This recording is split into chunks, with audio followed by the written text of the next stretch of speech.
very symbolic. Happy to see you. We shall start our event in 3 to 5 minutes. You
of civil society organizations. This event is conducted by Easy Business together with the SAR Ayednanya within the framework of Initiative of Civil Society Support in Ukraine, conducted by uh, Yednanya together with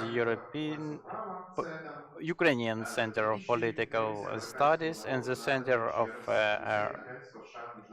Legal Studies, also aided by USAID. Also, we are happy to have a representative of a delegation of EU as an official partner of the event. We are very thankful for them to be today with us. Also, we thank our informational partners, the newspaper Europейska Pravda and Center Economic Recovery, who also supported us in these events.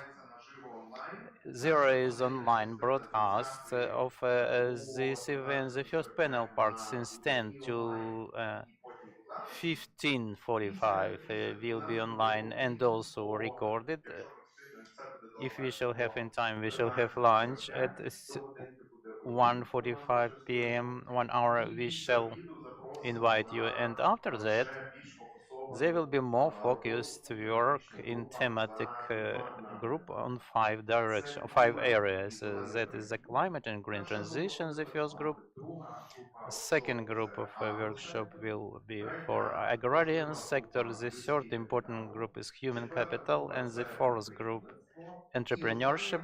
And the last group will regard public administration reforms. We provided the opportunity to participants and guests to choose one or several groups to participate. Upon your wish, we shall ask you to join the group, the workshop, where you either have some expertise or where you want to develop, or both. I believe that will be most fair and efficient. During the workshop, we shall have presentation of international experience of civil society organizations interactions. We have researched, we have studied the experience of Croatia and other Balkanic countries and candidate countries. It will be also interesting and efficient. You will be able to hear experts or relevant organizations, and you may join the development of scenarios for engagement of civil society organizations, business associations to Euro integration processes. And at the end, I believe we shall also be happy to resume to wrap up our work. So that is basically our general framework. We shall work since 10 to a.m. to 6 p.m. and a little networking with some tasty things also will happen in the morning. We have in the evening, in the night. We have participants from Poltava, Lviv, Kharkov, Chernivtsi. Colleagues, please raise your hands who came from the oblasts. Wonderful. We have people. So that's how we shall work, and it's very important that we are here the 9th of May, the day of Europe. Ukraine, after restoring its independence, is celebrating this day. And I believe our task as representatives of civil society, experts, and also the authorities and business associations is to remember about this day. It is a symbolic day and it connects us very much with our European future, with our membership in the European Union, and for Ukraine to come back to the historic family Ukraine always was belonging to. I thank everybody, and I invite everybody now to today's event. Our today's event and our presence here would be not possible if not for Ukrainian armed forces. sector of safety and defense. I ask you very much now to pay tribute a minute of silence.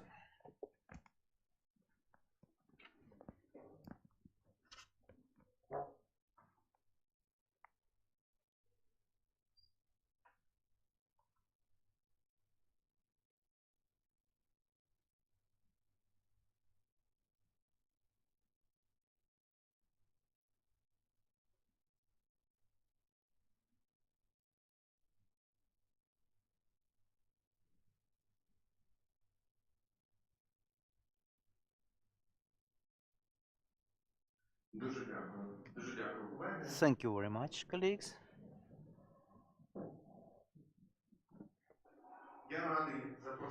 I'm happy to invite to introduction world from the organizers my colleague Dmitro Lish, the head of board and executive director of Easy Business. Dmitro, you have the floor. Good morning, dear colleagues. I welcome everybody here on our first EuroSummit of Civil Society Organization. I would like to thank you for joining to this event and first of all to the Euro integration path of Ukraine. This event is important for us not only from the point of view of supporting the European integration and the experience we can get. It's important also from the point of view of looking for a joint points of connection and cooperation, because many of our organizations do work in this area, in this direction, concerning the reforms, our innovation, economic development, but together we can do much more. And for us, as for analytical center is a business, is involved for more than 20 years in the development of economics and business conduct improvement and local economic development. It's very important to join to this Euro integrational process and the Euro dimension of Ukraine. It's the future of our country. Exactly, we organize this event during the Day of Europe. And here there will be possibility to share international experience of the countries who at that time access the EU or who are candidates for that, and to also justify the policy why it's important, why we can strengthen the economics of EU, how can we economically integrate to EU, what paths have we ahead of us, and what can we do as representatives of civil society within European integration. This event would not be possible without the support of Isar Jednania within the framework of the initiative sectoral support in Ukraine, organized by the consortium Isar Jednania, and also the Center for Democracy and Rule of Law, supported by the American people and in partnership with the EU delegation in Ukraine. So I'd like to invite everybody to join the discussion, to fruitful work. Glory to Ukraine. Glory to heroes. Thank you very much, Dmitro, colleagues, and I'm happy to invite to a special greeting from the government and Mr. Yarema, the State Secretary of the government, and unofficially one of the persons who do support the civil society most of all. Doesn't matter from the ancient position. Alexander, we are very happy to welcome you. You have the floor. Glory to Ukraine. I sincerely welcome all the participants of this summit. It is very important event, and I thank everybody for joining. It is obvious that in the way for Euro integration, for any democratic country and other countries are passing this way, there's interaction and cooperation between the state and the civil society. I can spend most of my life in the civil society, so it's my pleasure to participate in this event, because in February 9 of the year 90, that was my first Euro integrational event. I am heading also the youth organization, which was the member of Democratic Youth Community of Europe, together with young Europeans from all over the countries of Europe. In Kiev, we conducted an event under the name Ukrainian Youth on their way to Europe. At that time, we already discussed how could the civil society do more for Ukraine to become quicker a part of European community. Then there were other events on this path of different direction.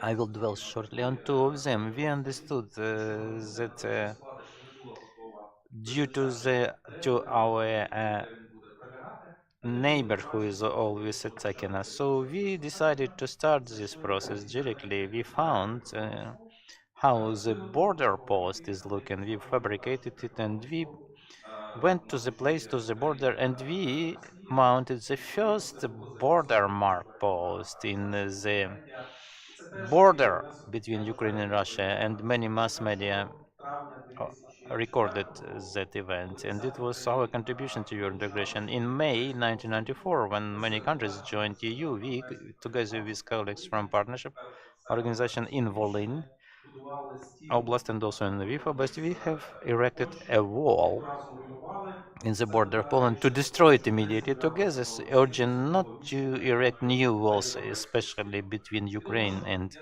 European communities. It was a symbolic action. And I believe you might remember many of such activities which happened, which were organized by civil society in interaction with authorities. 3 years, Ukraine demonstrates its European nature underlying it, and it's very important to complete this process by being accepted to European and Euro-Atlantic community. I believe today's EuroSummit of Civil Society Organization is a good step on this way. If you look at our modern history, starting since 2014, the signature of AA, together with state and civil society, we did a lot of steps to adopt our standards, to adapt our legislation, to put them in line with EU acquis. We are moving towards them, not they towards us. So we have to adapt and to take the norms and laws developed through years. And obviously, it is a big it path to do, a long way to do.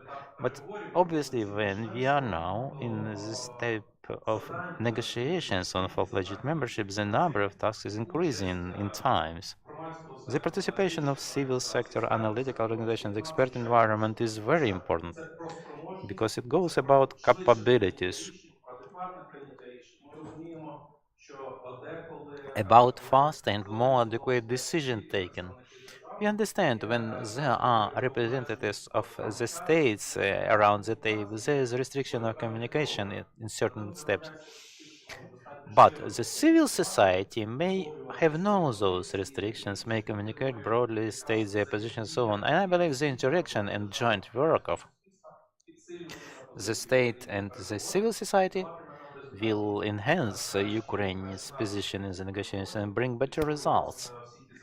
That is what for I'm calling all of you to. We understand that each civil society organization working in this area has to play an important role in this process. And it's obvious that whilst analyzing how our partners and colleagues who have joined just recently and earlier to the European community, no one state was working separated from civil society. For sure, we have also to move together to develop joint mechanisms of more dynamic and efficient interaction. And so, first of all, it will include the work with negotiations teams, which will be approved. Eventually, it is already approved. I haven't seen the decree of the president yet. The relevant decision was taken by the government a bit earlier, and also the inclusion in different advisory authorities of the government of civil society organization. The Secretariat of the Government is always open for this cooperation. There are many formats of our work, either by implementing the order of the President on contributing to the development of civil societies through action plan, and we'll see there are many steps made by state and civil society representatives, our initiative Open Government becomes a template, an example of that cooperation, not only fixing the steps to be made and defining the liabilities of authorities government, but there is a co-leadership of both governmental and non-governmental organizations, and then the joint monitoring should be made, quality assessments, and the discussion on how should be the next steps. I do believe that basically each policy should be formed, should be shaped up in such a way. So this dialogue, cooperation, and interaction is very important. The process is long-lasting, it's obvious.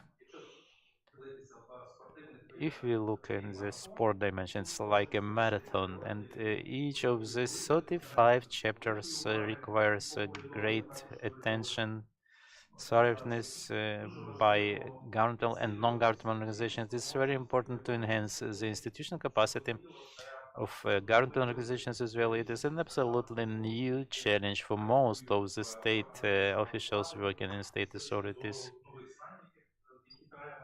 Also from the point of view of new knowledge required in this way, and also from the point of view of knowing the language. It goes not only about English, but the language of diplomacy and many other aspects. I believe this interaction may give you a lot when we shall mutually complement and help each other. We understand there may be many difficulties and challenges there. So we have to be on one and the same page altogether. I believe that the event like today and continuous discussion and dialogue through training, education, communication, analytical work will help us to accelerate this way and not to make the distance shorter, because it's classic and it will not become, there will be no less chapters, but at least to accelerate its passing. I believe we have all possibilities for it. And I'm sure that this cooperation may show next story of success for Ukraine, for other countries, but for this we have to be tuned to work together for the sake of Ukraine. Glory to Ukraine. Glory to heroes. Thank you very much, Alexander. You mentioned 1998. 11 years after I had one of the first Euro integration events as a volunteer of European Youth Parliament. It was also I had 10, 12 years of that very interesting youth work, and in the years 13, 14, during the Revolution of Dignity, it happened. I hadn't planned it, but I was staging in EU delegation in Ukraine, and Andrew Rasbash, head of section in EU delegation, was my head, my tutor. And today I want to invite Stefan Slonin to take floor from EU delegation in Ukraine to make a welcome word from Stefan. Well, good morning. Very happy, very proud to celebrate Europe Day with all of you in Ukraine today. I think it's a very special day for all us Europeans. I mean, we have the President of the European Parliament, Madame Metsola, in town today, yet another of many high-level visits. But this summit of civil society organizations on Europe Day here, I think, is also, a very impressive testimony of the commitment of Ukraine, of Ukrainians to European values, to democracy, to freedom. I started working on Ukraine in 2005. I was here at the time of the Orange Revolution. I came back right after the Revolution of Dignity, and now again a couple of months ago. And I think looking back at these 20 years, one thing that has not changed is that it's you, it's civil society, it's Ukrainian citizens which have been at the heart of change and of reform. In spite of many challenges, in spite of your neighbor who launched this relentless war that started not, as we all know, not 2 years ago, which started much earlier. And then, of course, I think very few expected, that it would even go a step further with this full-scale war that is now raging. Your country, your nation are defending not only Ukraine. What you are defending is Europe, European values. We are at your side. We are supporting you to the best of our abilities. Maybe not always as quickly as you wanted, maybe not always as comprehensively as you wanted, but still, I think Europe has shown over the last years in terms of military support, humanitarian support, financial support, that it's not just words and declarations by our leaders. It's real actions, it's weapons, it's humanitarian aid, it's billions of euro into the budget to help the country, help the government, pay pensions, keep schools open, hospitals running in these very difficult times. This year is also, I think, is a historic year because I think we will start formally negotiations for the EU to join the European Union. Now, I remember that for many years, sitting at a desk in Brussels, we were working on these, defensive points. What do we say when Ukrainian politicians say we want to become members? And we had all kinds of, diplomatic language that yes, that one day in the future this will come, and the day has come. It came shortly after the start of the full-scale war.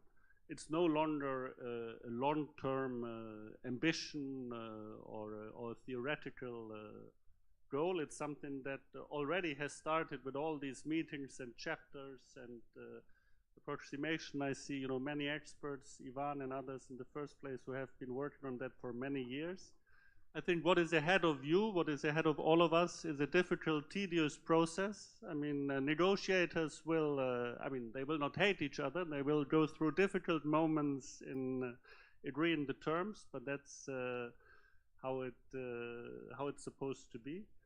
I think I'm very confident that we will be able to bring this to a successful conclusion quite quickly. It's of course it's a merit-based process, as our leaders always say, meaning there it's real substance to be addressed, countless laws to be approximated, administrative capacities to be built, etc., etc. So it will not be an easy process, but I'm sure it will be a successful process, and Ukraine will become a full member of the European Union soon.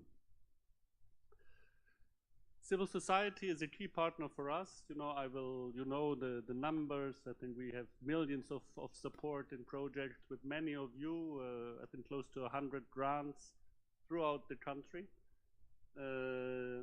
From advocacy work, we have a discussion actually later today, also focusing again on rule of law, anti-corruption issues. There are also some developments inside Ukraine which we monitor, where sometimes think we are a bit worried. Democracy has to be defended, even at times of war. It's important, freedom of speech, media, all of that is essential, and it's also a fundamental aspect, of course, of the accession process. So we actively support you, work with you, and we will continue doing so under the Ukraine facility, which is the bureaucratic name we have given to this 50 billion package, but it's I think it's real money to support your work. The last thing I want to say is the following. Many Ukrainians are living in the European Union at the moment. I'm German myself. I'm living in Berlin. There are many Ukrainians in Berlin. And quite often when I speak to friends, colleagues, they say, I'm surprised how quickly and easily these Ukrainians integrate in Germany. And in fact, what I always say is that I'm not at all surprised because we share the same values, the same culture. Ukraine has been part of Europe culturally, geographically for centuries. So in fact, there is nothing, I think, to be surprised about here. Of course, it's important, and I think it's a painful question also for Ukrainian society that I think Ukrainians are needed in Ukraine for a number of reasons, and I think this is something you are debating amongst yourselves at the moment. I mean, this is not, for us as diplomats to take strong positions on. But what is beyond doubt, I think, is that Ukraine is, as I said, a European country. That Ukraine and Ukrainian people are defending Europe and our joint values with their lives every single day. And that we, the European Union, all our colleagues here, our leadership in Brussels, will support you in that, as our president has said many times, for as long as it takes. You will win this war, you will join the European Union, and we will be at your side. Slava Ukraini! Героям слава, дуже дякую, пане Штефане. Glory to Ukraine. I thank you very much, Mr. Stefan. Colleagues, it was my pleasure to hear that we shall win this war and will become members of EU, and the EU will support us in this as long as it will be needed. And I believe we have some banners at the background of which we can take photos, and we can just put those slogans somewhere near our heart. So thank you. But we have another person who is very strongly holding the direction of European integration and holding us all in the heart. That's Volodymyr Shegus, representing is our unity, is our Yednanya. He is the executive director. It's a special pleasure. They supported our effort, our team, and the civil society as a whole. I believe everybody knows Volodymyr. If you don't know, then remember, if you need guidance and some direction, I believe Mr. Shegas and Yasaridnanya exactly would be those you could go to. We understood at a certain moment and we knocked to them and the door was open for us. That's why we have now this wonderful opportunity, this location to host you guests and speakers here. Thank you very much for such an introduction, and I'm very happy to see all of you here. I see many known faces here. We are all together working on not only to welcome European Union with the Day of Europe, but being members of EU to also take same welcomes. I believe the civil society is an important factor in the movement towards the European Union. Today, we already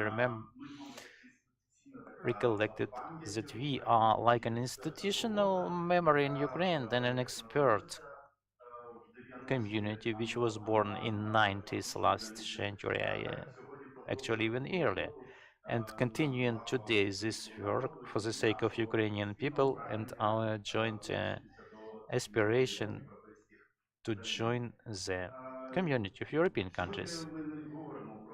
Today we are not talking.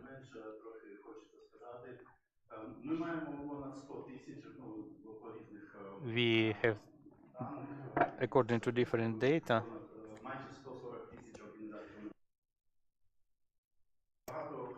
there are many people who are very professional in the civil society, but along with that, we know that we have to work on our own potential, our own capabilities. The civil society practically today may be initiated to be created by anybody, present here or somebody abroad, but it doesn't mean this is equality. It doesn't mean that we are really doing some steps for our society to be more rich and more happy. That is why I would add to the name of our today's event, EuroSummit of Civil Society Organizations, as the EuroSummit of Practice. That is why there are not so many people in the audience. We shall have workshops to happen after the discussion panels. It is very valuable for us. We believe we can enhance the expertise and the expertise of the European community to be good partners to help our government and our foreign partners, our international partners. For Ukraine to join EU finally, we can help to accelerate all those processes. According to different data, different organizations have different expertise. We have studied organizations, programs, and experts connected with Euro integration. We have found many interesting informations, including about 100 persons who have professional expertise in different areas we need today to accelerate accession to EU. But for sure, it is not sufficient today. We have to have more expertise. There are areas still not covered by our expertise, and it's very important because there may happen changes in the management of Ukraine at the level of ministries, of people who are turning over, we are migrating to civil societies and to government, back to government or to business sector, so on. That's why we are lacking, we are missing a lot of professional experts in our civil society organizations. Because we, together with you, are that platform, that basis which is most sustainable, most stable in Ukraine. This study shows that since the moment of full-fledged invasion of Russia into Ukraine, about 70% of civil society organizations do continue their activity and their missions in Ukraine. We are engaged in this process, connected along, including Euro integration. I hope a lot we shall continue to move that direction. We are not only supporting different initiatives. I see Ina Pilutska from Renaissance International Fund joined us, and there are many other organizations who do support and who enhance our joint movement, our EU membership. I also thanks a lot to USAID for this possibility to support different initiative, namely of Easy Business, who are such a topical partner for us regarding Euro integration and raising the capacity of civil society in this area. I am very happy to be partner and of Europe delegation of EU in Ukraine. We have signed a strategic partnership agreement with them. And I believe Ukraine and each of us are grateful to them for Ukraine facility, which will allow us to go more firmly that way. I do call also for cooperation. Today it was discussed about possibility to have more communication platforms, but also platforms for cooperation and partnership. I do hope a lot that between civil society and in the broad context and the expert community, government and state, the ties, the connections will be enhanced, helped by international partners, and we shall have more formal, more official relationships to support each other. The institutional capacity is important for us, for the government, and for Ukraine as a whole. I wish success to all of us today, and I call everybody to cooperation. Glory to the Ukraine, glory to the heroes. Thank you very much, Volodymyr. I see you are not the only here. I see Natalia Klimova, the communication team. I see the whole team. I thank all of you very much for staying with us today.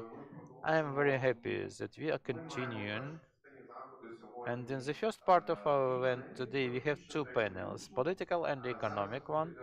And now the first panel discussion will start, where we shall look at the overall growth and where are we now in the beginning of the negotiation process.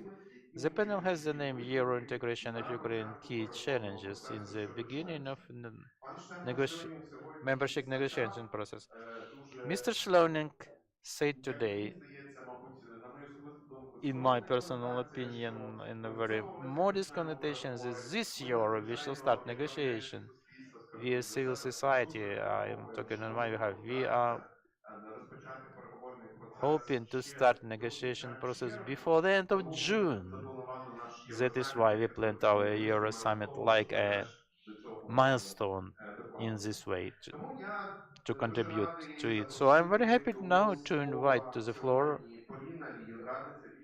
the advisor of Vice Deputy Minister on the issues of European integration, Asier Santelian, the head of European integration section for good governance, and also I invite Veronika Movchan, director on scientific work of the Center for Economic Studies, Institute of Economic Studies and Political Consultations, and Dmytro Shulga, the director of the European Program of International Renaissance Foundation. Dmitry, please. And now information. Partner Sergei Sidorenko, Европейская Правда will facilitate this panel. Sergei, you have the floor. I thank everybody. As I understand, online participant will join us. I hope she is already with us, Lyubov Orlenko, and she is hearing us. We shall talk in Ukrainian and English where necessary.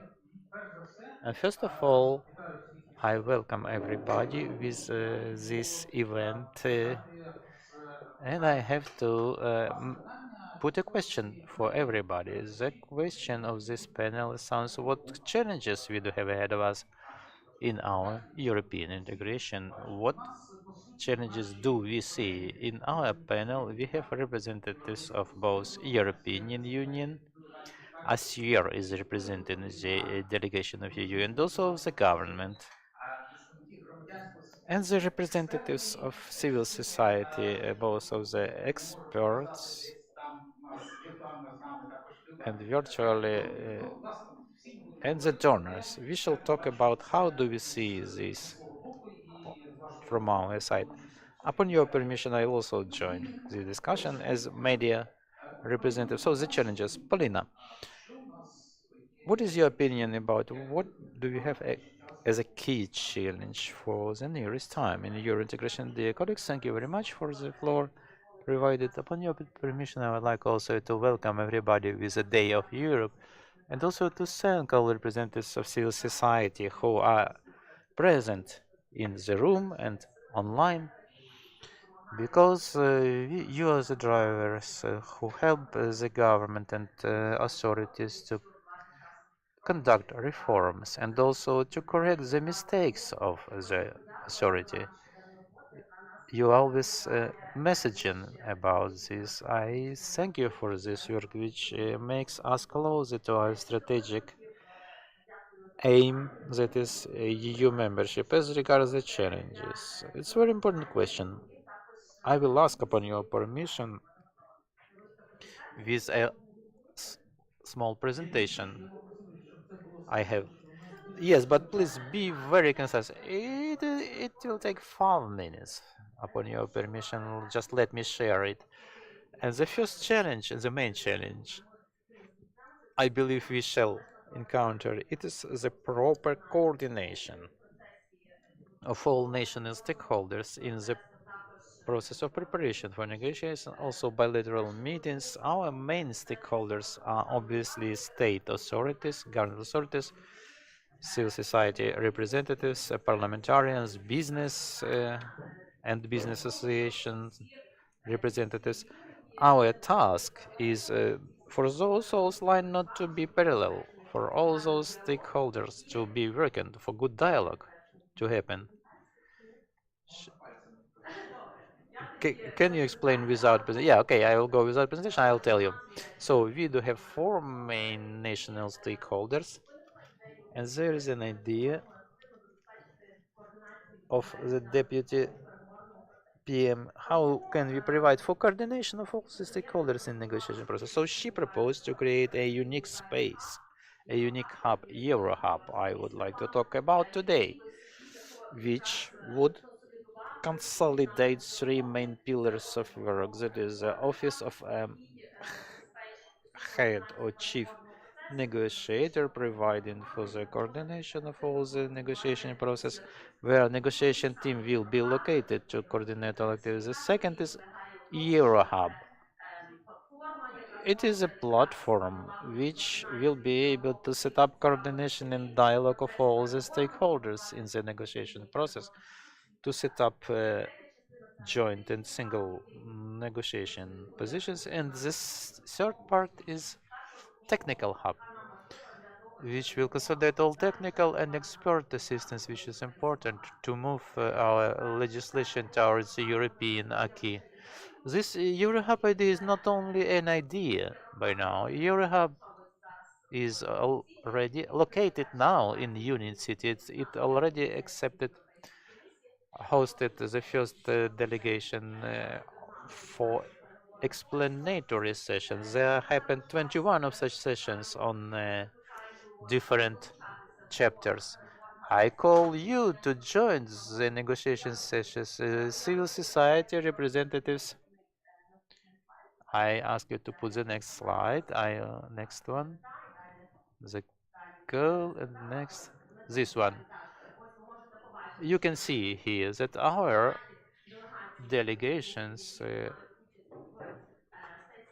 Ukrainian delegations, participate in the explanatory session in the EU Commission. They are already well feeling themselves in the Eurohub. There are 19 sessions on 21 negotiation chapters happened. We expect for another 11 sessions to happen. Such a format, when the representatives of state authorities in the delegations, they are not sitting each one in their institution, they are together in one place, and EU Commission likes it very much. We not always can go to Brussels, and this networking is provided by EuroHub. First, it was seeming to be not very successful format, but now it seems quite acceptable. In May, there will happen another 11 explanatory sessions. I call you to visit the pages of the Governmental Office for Europe Integration and also the Office of Vice PM or Deputy PM. For you can register and become participants of the sessions. Also, I call you to join activity of EuroHub. You can follow the QR code, fill in the form, and join the hub. We'll give you all relevant information for the events, which will also be important for civil society representative. The Vice PM believes this process has to be inclusive, and more active stakeholders and participants should participate in preparation of our positions. It will prepare us for a quick accession to EU. Thank you. Thank you very much, Paulina.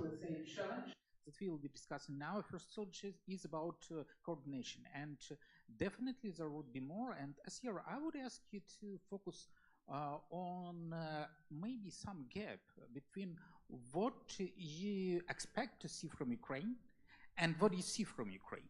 Because definitely there should be, in every country, there would be should be some kind of inconsistency between what this country want to have on its path towards the accession and what the EU expects to see. No, That is not an easy question, but let me try to answer a little bit. The European integration implies complying with three different types of criteria. We have on one hand political criteria, there are also economic criteria, but there are also institutional criteria. I mean, in this regard, I will say that just to put on the table one example of a challenge per criteria, and I will link it also with your question. Concerning political criteria, we have criteria related with democracy, with human rights, with minorities, with rule of law. And I will say that what we are expecting is to have a stronger judiciary in place. Yes? We have, you have gone through a big reforms in the last years, but we are still lacking judges.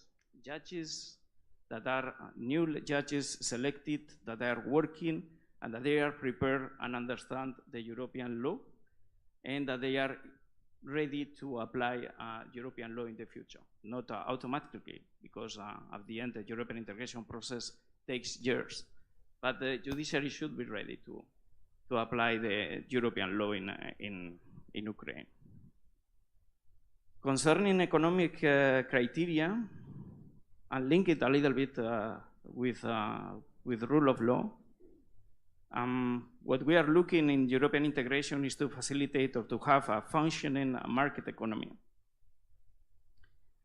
And in this area, something that we are expecting to improve, and even though you are making a lot of efforts and improvements in the last particular 2 years, is of course anti-corruption. I mean, we cannot skip it. This has been raised in several occasions, and anti-corruption is still there. The number of cases that have been prosecuted in the last years is impressive. If you compare the numbers of the last year with previous years, I mean, it's obvious that there are already results because the enforcement of NABU, SAPU, and the institutions, I mean, they are reinforced and they are delivering. But we need to see the final adjudication of the cases. We really need to see that those cases that are prosecuted have an end, and that those that are really, well, if they need to go to jail, that they go to jail and they serve the penalties. And then concerning institutional criteria, I will say that, well, one of our fundamentals is public administration reform. Public administration reform is very complex. And we are expecting, for instance, to have human resources system in place that is open and really working in the different administrations, that we have a civil service that can be, let's say, moved within the different institutions, that is selected following merit-based criteria, that the selection processes are transparent, and that they speak languages, that because of they speak languages, they have a bonus, because to work with the EU, I mean, my example coming from Spain, we got into the EU in the 86, and of course, I mean, there are like around 500 million people in the world that speak in Spanish, yes, but they are not in Europe, yeah? So we had to learn French, English, and to prepare ourselves to work with our colleagues in Europe, rather than with Latin America, with other countries that speak our language. And that was something that had to be promoted within the civil service. And this is something that we are expecting to see here, that the civil service is getting stronger, knows better about the European law, is interested, because at the end they are going to be the ones that are going to be engaged in really making the European integration possible. Thank you very much. So we have good food for thought. Ми бачимо, що у нас до певної міри є we do see a certain coincidence in our approaches. Paulina was talking about institutional capacity, capability, and Asier also mentioned about institutional capacities. I believe that the challenges for civil society may be a little bit different, but let us check this suggestion. Veronica, please, you have the floor. Thank you very much. The issues of institutional capacity and coordination are obvious challenges. So when I was preparing for this session, I looked at the announced changes, the challenges for start of negotiations. Thank you very much for switching to general challenges, because the challenge of the beginning is good, but we have to think also for the challenge of conducting and completing, finalizing the negotiations. I tried to structurize the whole picture. Obviously, we have external challenges. We have to maintain the interests and preparedness and will of all EU member countries for Ukraine to go this way. We have not to forget about that challenge. When we are talking about internal challenges, I liked very much the concept we have to work with all the stakeholders, but I haven't seen another stakeholders in this picture. This is population, people, or business, not the large business, but the business as a whole. Because for this process to be successful, we not only have to do analysis, researches, not only talk in between the governmental and structured civil society and expert community, we have to support on one side.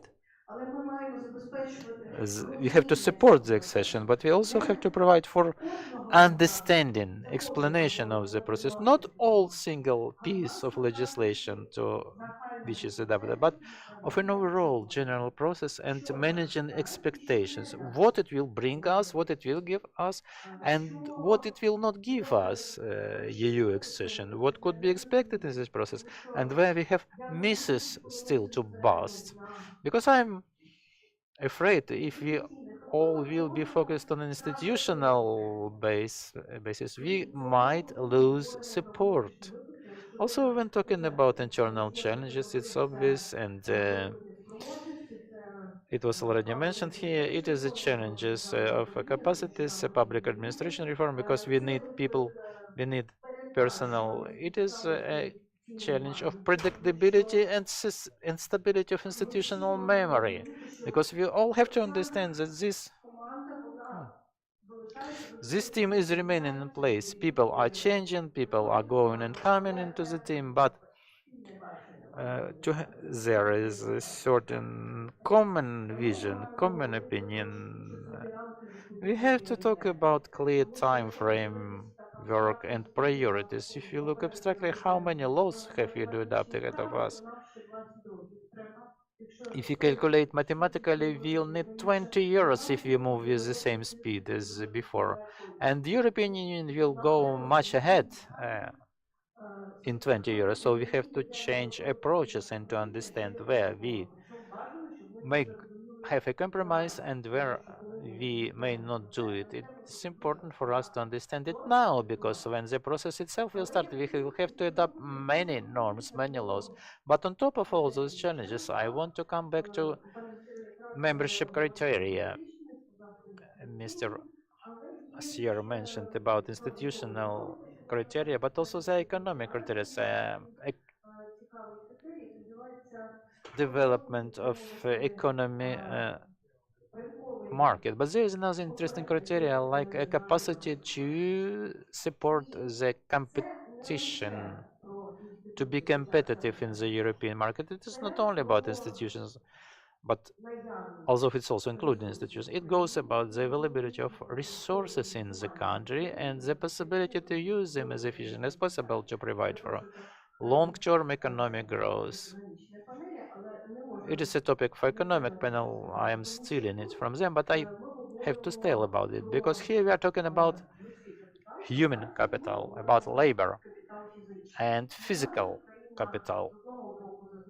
Ukraine is now having huge losses in physical assets, physical capital. It goes about how much able we'll be to recover, to rebuild, and to restitute it all. On the other side, capital may be invested. The investors might be guaranteed, may be insured for return of capital. But talking about human capital, Ukraine lost a lot of human capital. Part of people are in European Union now. I am afraid they are integrating too deeply. They might not return, not come back. So we have to understand how can we overcome this challenge? How can we cope? How can we provide for the increase of labor force, of efficiency of the available labor force? I believe on top of demography, we have to consider maximum technological approach. In the world, there are much more possibilities to replace labor force with technology, with robots, than it was even 10 years ago. The question is, do we have sufficient education capacities? Are we ready to study and to be retrained, not just by statement, but to really learn to become 2, 3 times more efficient as we are now? Doesn't matter the stress we have now and many challenges we have now. Because really, if Ukraine will have ideal institutions but no people to work, it will be same bad compared to when we'll have many people but not working institutions. So how could we find this balance? How to find right priorities? I believe it's not only the challenge for today and tomorrow, but for the next years to come. Thank you. Thank you very much, Veronica. I want to precise. Is Luba Kolenko with us? And does she wants to join us? Luba? Wonderful. We can hear you a little bit. I want to say I like, notwithstanding each of speakers is making some preferences, but in between those visions of challenges, there's some connection. And Veronica talked about quite another dimension of challenges and capacities, but it also goes about capacities, capabilities, and the need to study. That's what Asier also mentioned about. Without changing the attitude of people, without knowledge of languages, we could not succeed. It is a great challenge, both for Ukrainians and Ukrainians, those who would like to return into Ukraine, to Ukraine. But I have a feeling that Luba will now talk about another challenge, the dimension of normative adaptation. It is a little bit in line about the capabilities of our business. We may integrate wonderfully at the level of institutions. We may even imagine, let's imagine we may make people return, come back to Ukraine, but will be business ready for that competition? The competitive ability is one of the criteria, is one of the requirements to be ready for membership.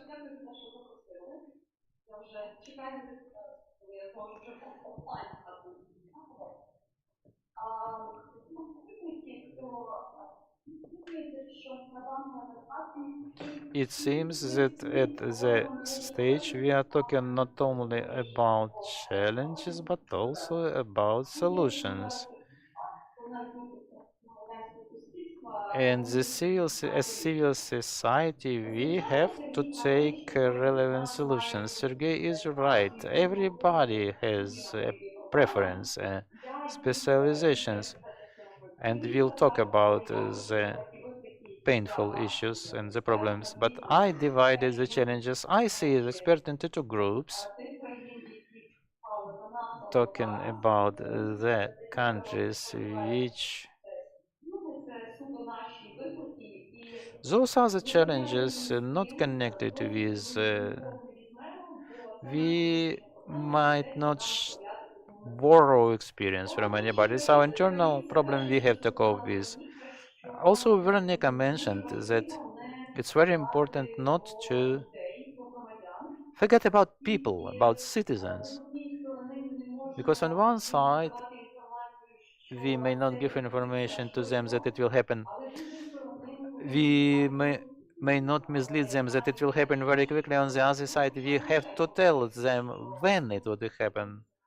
Charles Michel said it might happen before the year 30.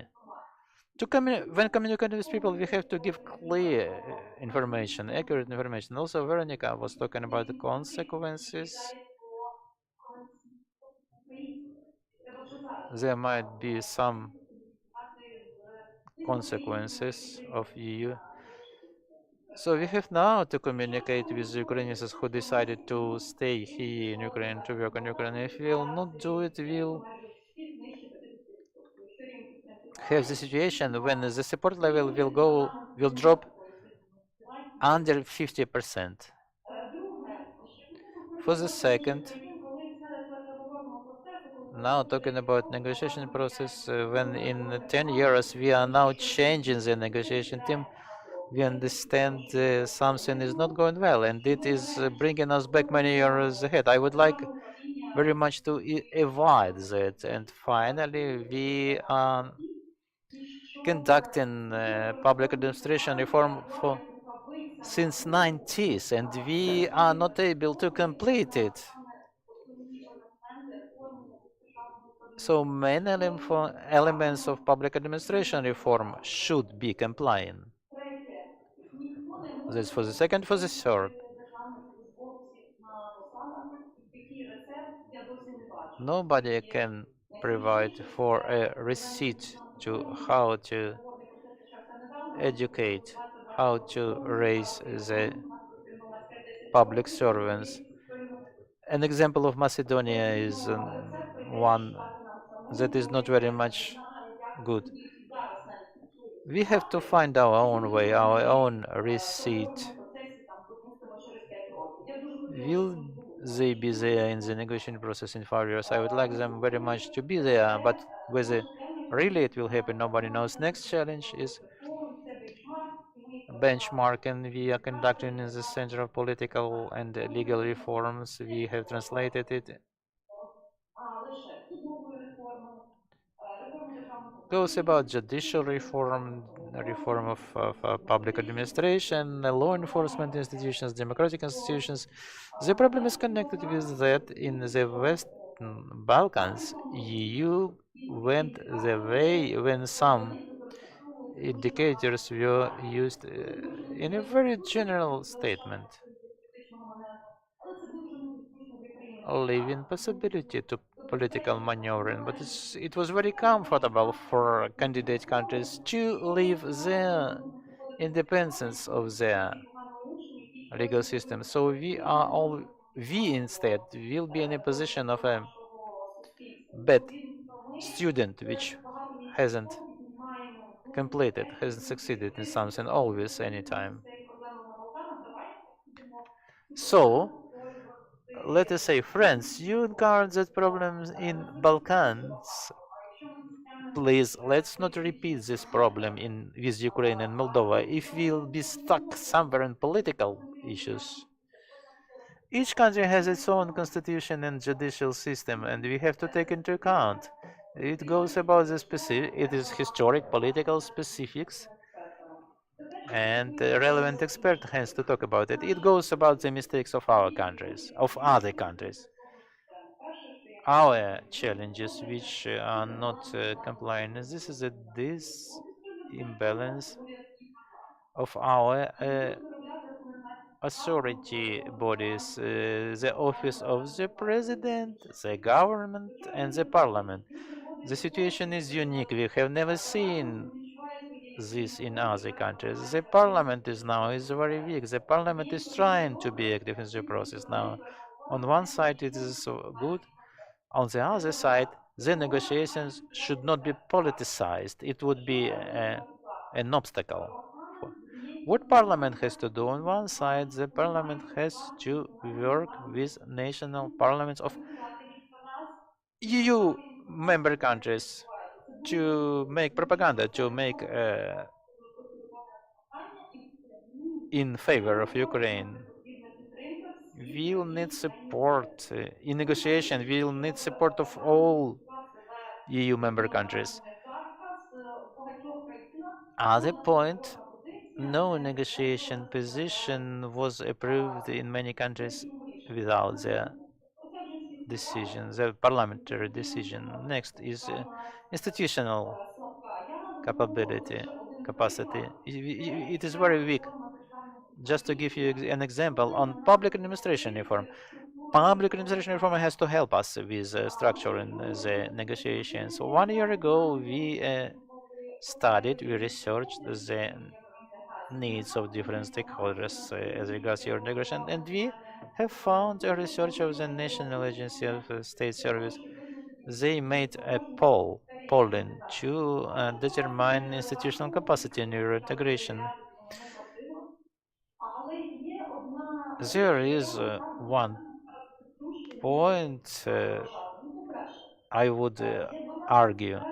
There are 12 spheres, 12 policies of negotiation process.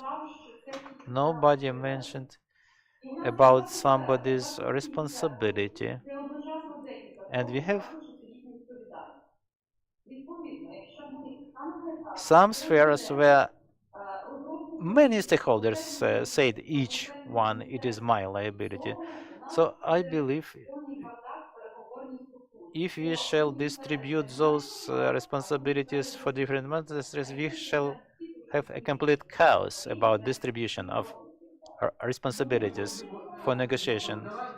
Luba, okay, let us leave your speech for next intervention.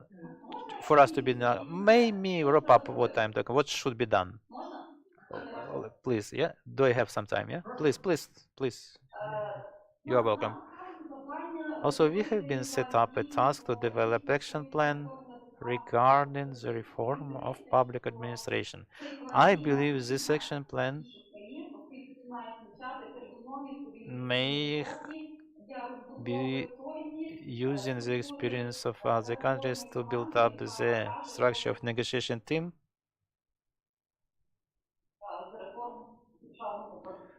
Public administration reform. Those processes haven't been separated. They have to go one and the same. On one and the same line. Thank you, Luba, and thank you separately for covering which I was supposing nobody will cover, but not only I'm concerned about it. This is a matter of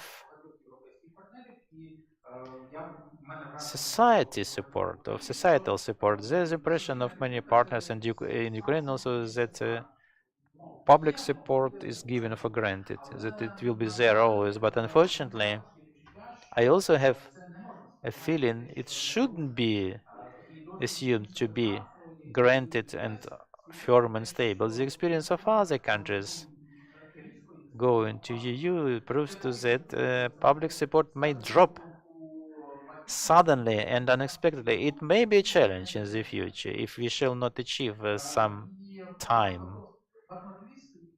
goal. And last but not least, I would like to invite to the floor Dmitro Shulga. And I ask you, Dmitro, to be focused on what was not yet discussed, the challenges which might hinder us, but might not be existing. That is a biased attitude to Ukraine, which is still there. Namely, the attitude towards Ukraine, towards in many European countries, that which perceive Ukraine as a country where corruption is everywhere.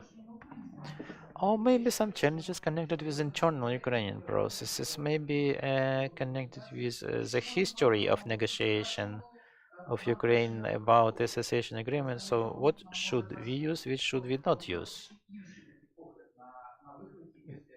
which might create problems. So that is a different view of the challenges Ukraine has. Thank you. In contrast or differently from EA negotiations or Eastern Partnership negotiations, in these negotiations we understand the final objective and the final state we have to achieve, because there are very many different association agreements of different formats, and the key challenge of AA negotiations was to find a common denominator, the level of integration EU and Ukraine would agree upon. But the accession agreement will be plus minus similar to other association accession negotiations different countries have been leading. They are not identical. If we look at the accession agreement of Poland and of Romania, there are some interesting differences already to notice. For example, in the transition provisions regarding the agriculture, very interesting points are there. But those are boring documents, to be frank. For the people, for the side, it's very difficult to explain. And accession agreement is a very boring, legal and complex document, but the challenge for us is for us to translate the language of those boring issues, which might be interesting for narrow specialists, and to explain it to broader circles of stakeholders, which might be very much interested in that, but might not understand everything. And on the other side, to the broader society, I will mention here that yes, we are talking about that the support of EU accession is at the level of 90%, somewhere as that. But the colleagues recently made a polling putting different questions. They asked the citizens, how do you assess your own awareness, level of knowledge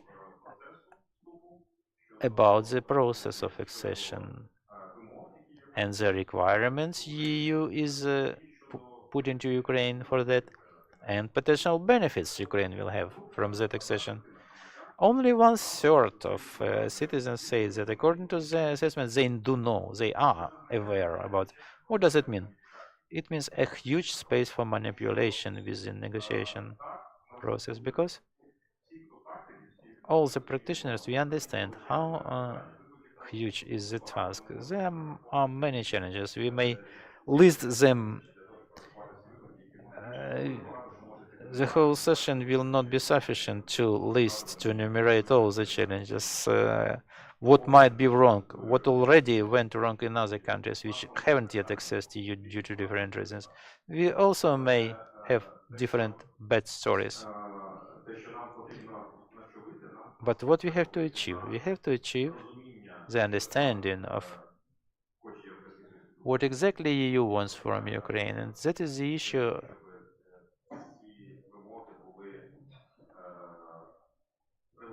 We want those requirements to be relevant and correct.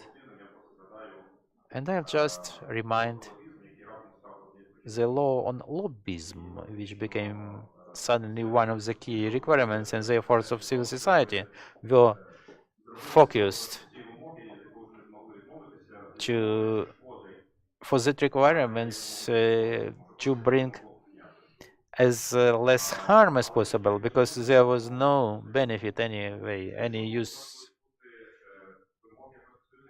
On the other side, there might be requirements by EU which might be not understood correctly, or which should be understood in the context, and the context should be changed. To give you an example, there is a requirement for PEP, politically exposed persons. When we had huge debates about and quarrel in this regard, because why so many citizens now have to be monitored by live monitoring. But the definition of the persons subject to that monitoring is completely in line with the EU requirements. Other question is that the practice of financial monitoring for those citizens is a Ukrainian practice, and the European Union haven't required to do it such strict and rigorous. But the practice of legislation execution might become much more problematic issue in Ukraine than the legislation itself. When we are talking about the challenges of adapting our legislation to EU, we have to remember about it. That's what our colleagues are talking about, economic challenges. And now I do agree that globally speaking, the major internal challenge is people capacity. The government, the civil society talk about the lack, the deficit of professionals, of people. This is a systemic challenge. On the other side, the only worry on how should we cope with this problem, I do agree absolutely with Polina. We have to think how to combine the capacities of different sectors. We had different examples of how we tried to do it earlier.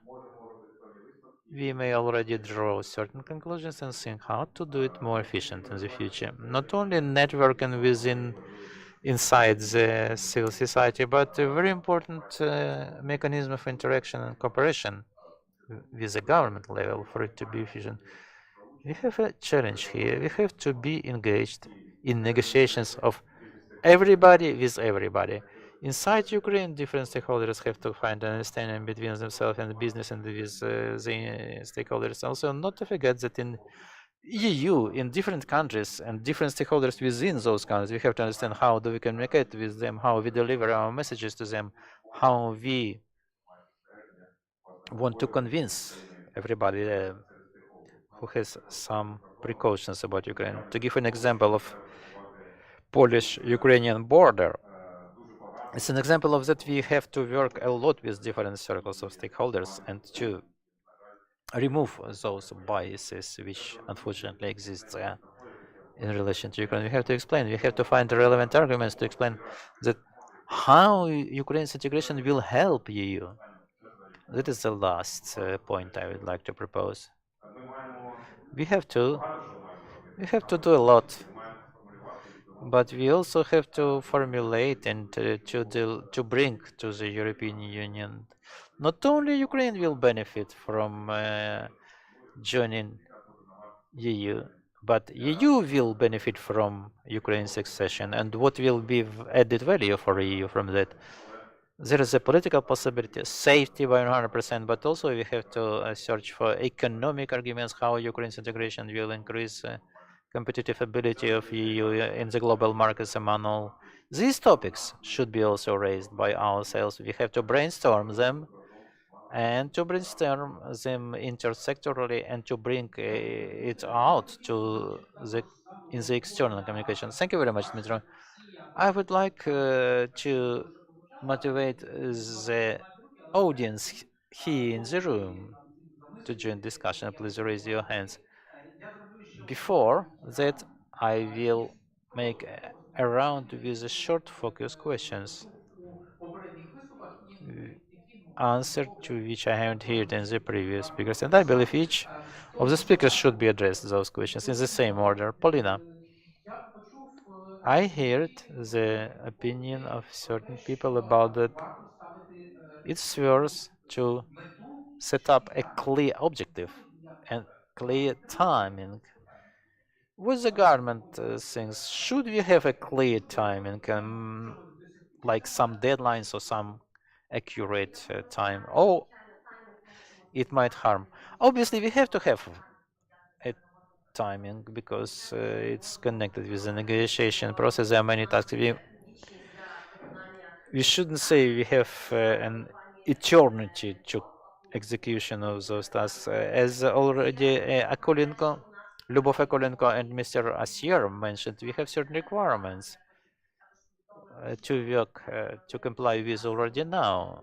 And in the nearest time, we shall engage actively civil society as well to develop roadmaps, rule of law roadmap, also very important public administration reform which was not completed, and we hope a lot that the third roadmap for functioning of democratic institutions will be there, but we are focusing on the two first. So clear deadlines obviously have to be there, and we may compare the experience of Ukraine with other countries who have got a candidate status and started negotiations, we also have to understand that our country is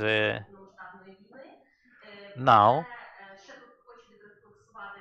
having a full-fledged war with Russia, not to forget about that.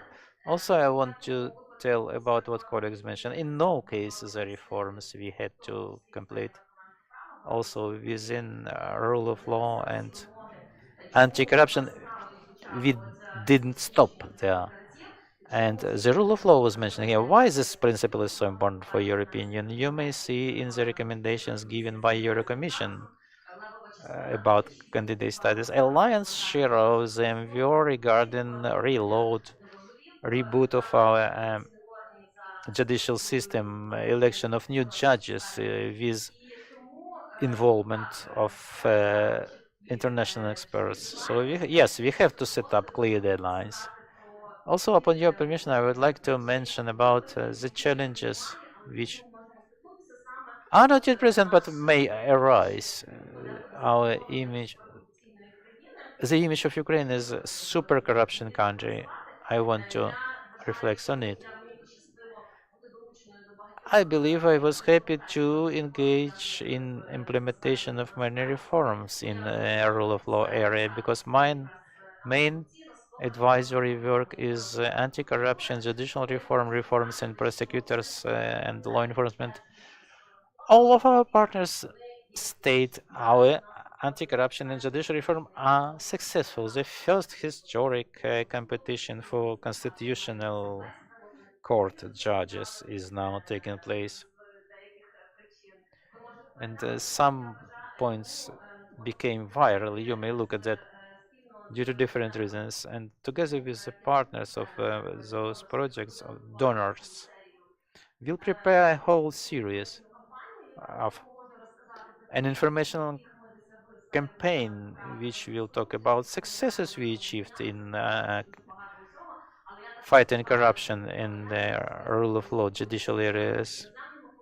Obviously, we haven't achieved everything, but when you communicate with your international partners, please communicate problems and challenges, but also the positive achievements as well. Thank you very much. There are several, let's say, not questions, but statements which cannot be agreed more.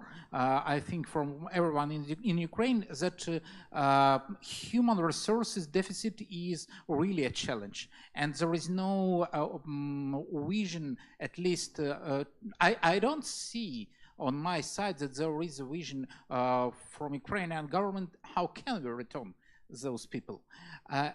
Does the EU realize that it's a challenge? Does the EU at least consider that this challenge can be tackled on your side? Because with support from member states, it would be hard to return those who have fled the war to the EU. Well, yeah. Difficult question, I know. Yes. You're putting very difficult questions. What is your work? So that's good. Talking about that, first of all, we are talking about a situation that, on one hand, we need to see it in perspective. I mean, a big number of Ukrainians left also during the last 2 years, even though the war has been there in the last 10 years. In the last 2 years in particular, you lost an important number of people due to the latest stages of the war. And this is a fact. But the European Union is much more than that, and having people, losing people, perhaps is also an opportunity, and I will tell you why.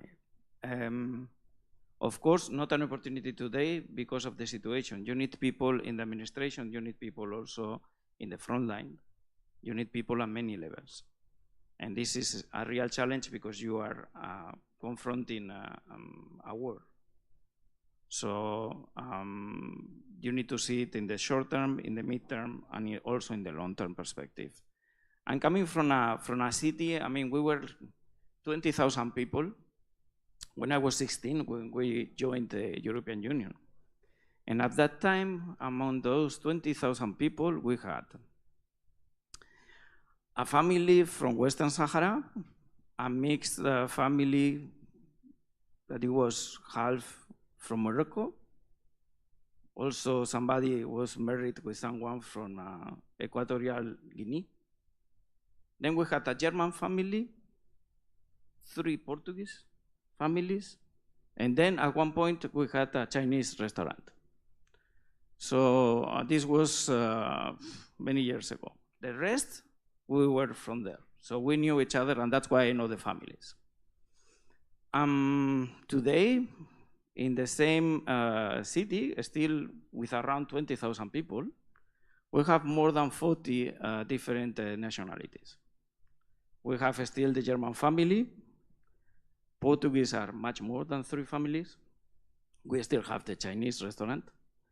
But we have, from the European Union, we have also from Croatia, from Ireland, from France, from Bulgaria, and from Romania, as far as I know. But these are people that when I go on holidays, I see them. So many people from my generation, we went abroad. We go only on holidays, but somebody else went there and is keeping the economy of my area running.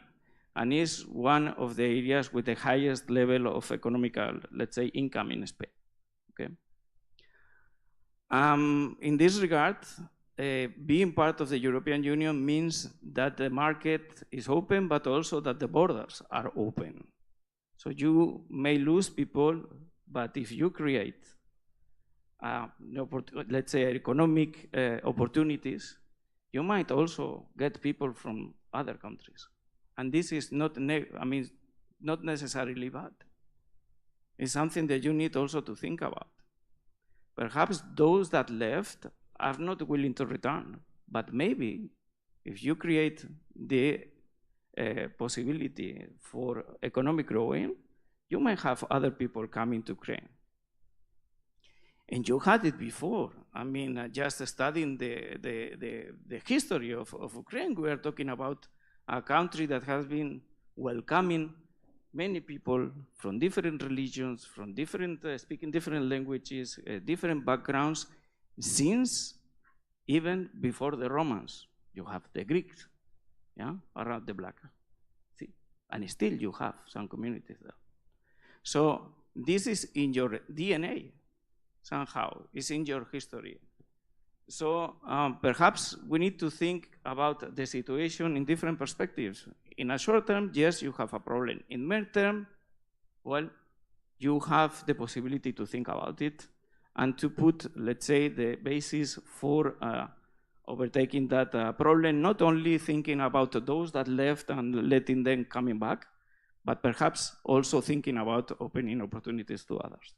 By the way, some of the Romanians that went to my area, they are returning back because the situation in Romania had improved a lot in the last years. So the economic situation is much better and everybody prefers to go back home. It took them 10, 15, 20 years in some cases, but some they are deciding to go back because, of course, you feel better at home than somewhere else. Thank you, Asir. Вероніко, попрошу тебе сконцентруватися на...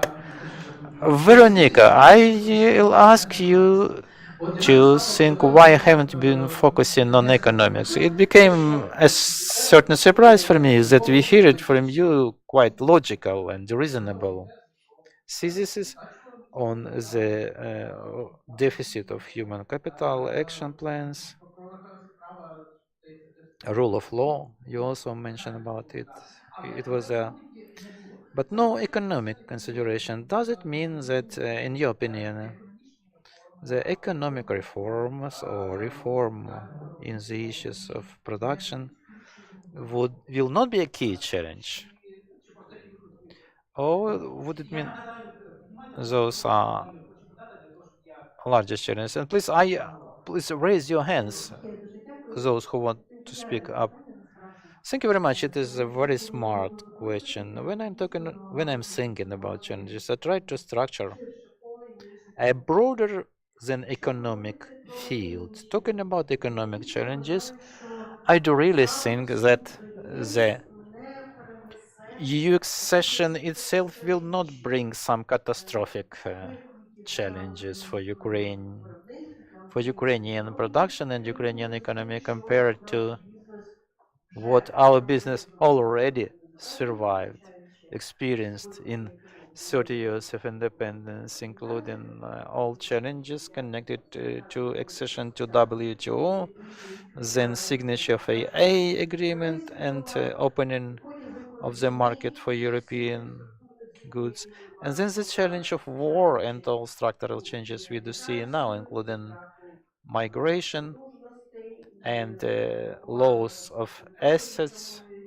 and blocking of sea maritime corridor we experienced for 1 year and very restricted possibilities.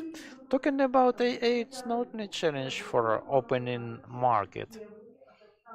It is a challenge connected with essential adaptation of Ukrainian legislation in economic area to European laws. When they say we have to implement European standards, I want to ask, what standards are we talking about? If you are talking about technical regulation, then Ukraine already applied those a couple of years ago. Just 20,000 standards were translocated already, and the business even haven't noticed it.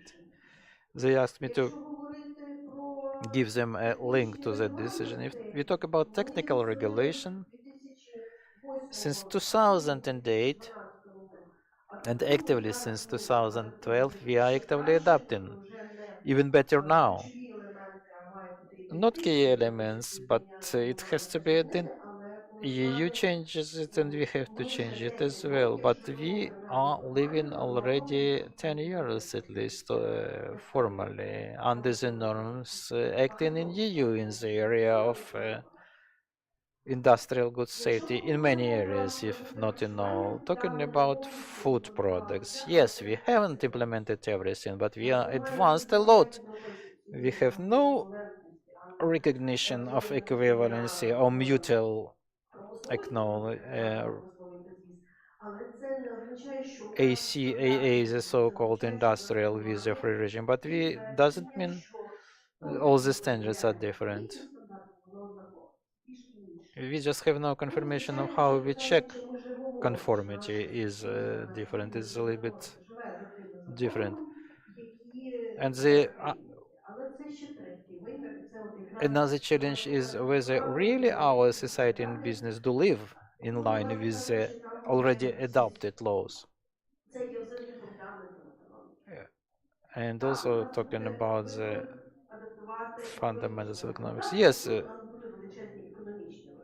challenge that will be environmental legislation adoption, but the protests in Poland proved to that it is not only a challenge for Ukraine. All EU has those challenges. If we look more attentively, those challenges are global because the expenses to change the paradigm of function of economies for us to preserve something for the next generation, it's another discussion, deserving another separate discussion. Yes, we shall implement many European norms we haven't implemented whilst waiting for the membership. Yes, we'll have another challenges connected with additional expenses, but as a matter of fact, it might be easier than we expect. We have no Metro Barchuk now available who said that, look, everybody says European regulation is very difficult and complicated, but according to the Index of Economic Freedom, Europe is leading, and we are very much behind. So the issue, how is there difficult legislation, how the implementation in Ukraine will bring us economic freedom, not only implementation, but also control. he says we have a very paternalistic mode of mentality and state structures. We are not ready to release to give business responsibility, be liable for the actor. We want to control everything to prevent mistake to happen. And how this paradigm could be changed, I can do anything as economist, but I believe the economic challenges are not prevailing now. I believe Ukraine can cope with it. Ukraine has a huge resource of productivity, and we can realize that resources using European norms. Thank you very much, Luba. Luba, please join to this topic. You mentioned in your speech that there will be some changes which may hit Ukraine, and the society might be not ready for that. Have you mentioned more economic ones, or do we agree that economic challenges are secondary as regards the complexness and influence of the society? Let us be focused on other challenges. It's difficult. Everything politically, it's more difficult. Europeans, it's difficult for Europeans to understand our specifics. But I would like to be an devil's advocate in this part. I am focusing my attention on the difficult points. Sorry, it's not very clear sound, so translation might not be complete. Luba, can you speak in louder voice? Can you hear me now? Let us try, because this sound was going down. It's very difficult to understand. Those are technical problems.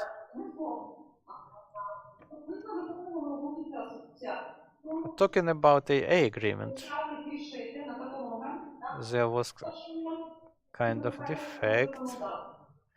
Talking about implementation of European legislation, it means Ukrainization. Today we raise already the issue that EU hasn't present in some conditions, but we may agree, we, we may not, the Europeans do not understand what happens.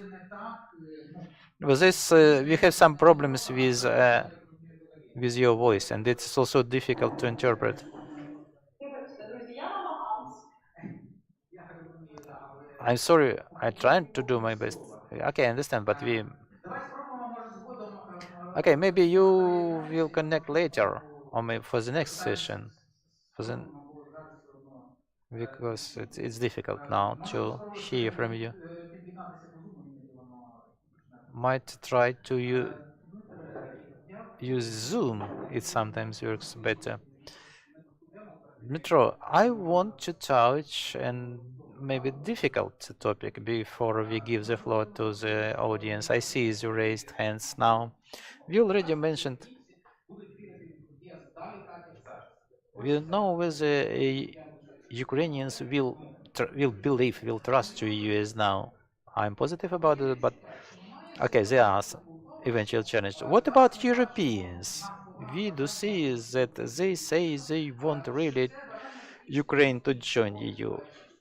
Might it change because those protests in Poland give an assumption on that not everybody wants to see Ukraine as an equal player in EU. Difficult question because I may not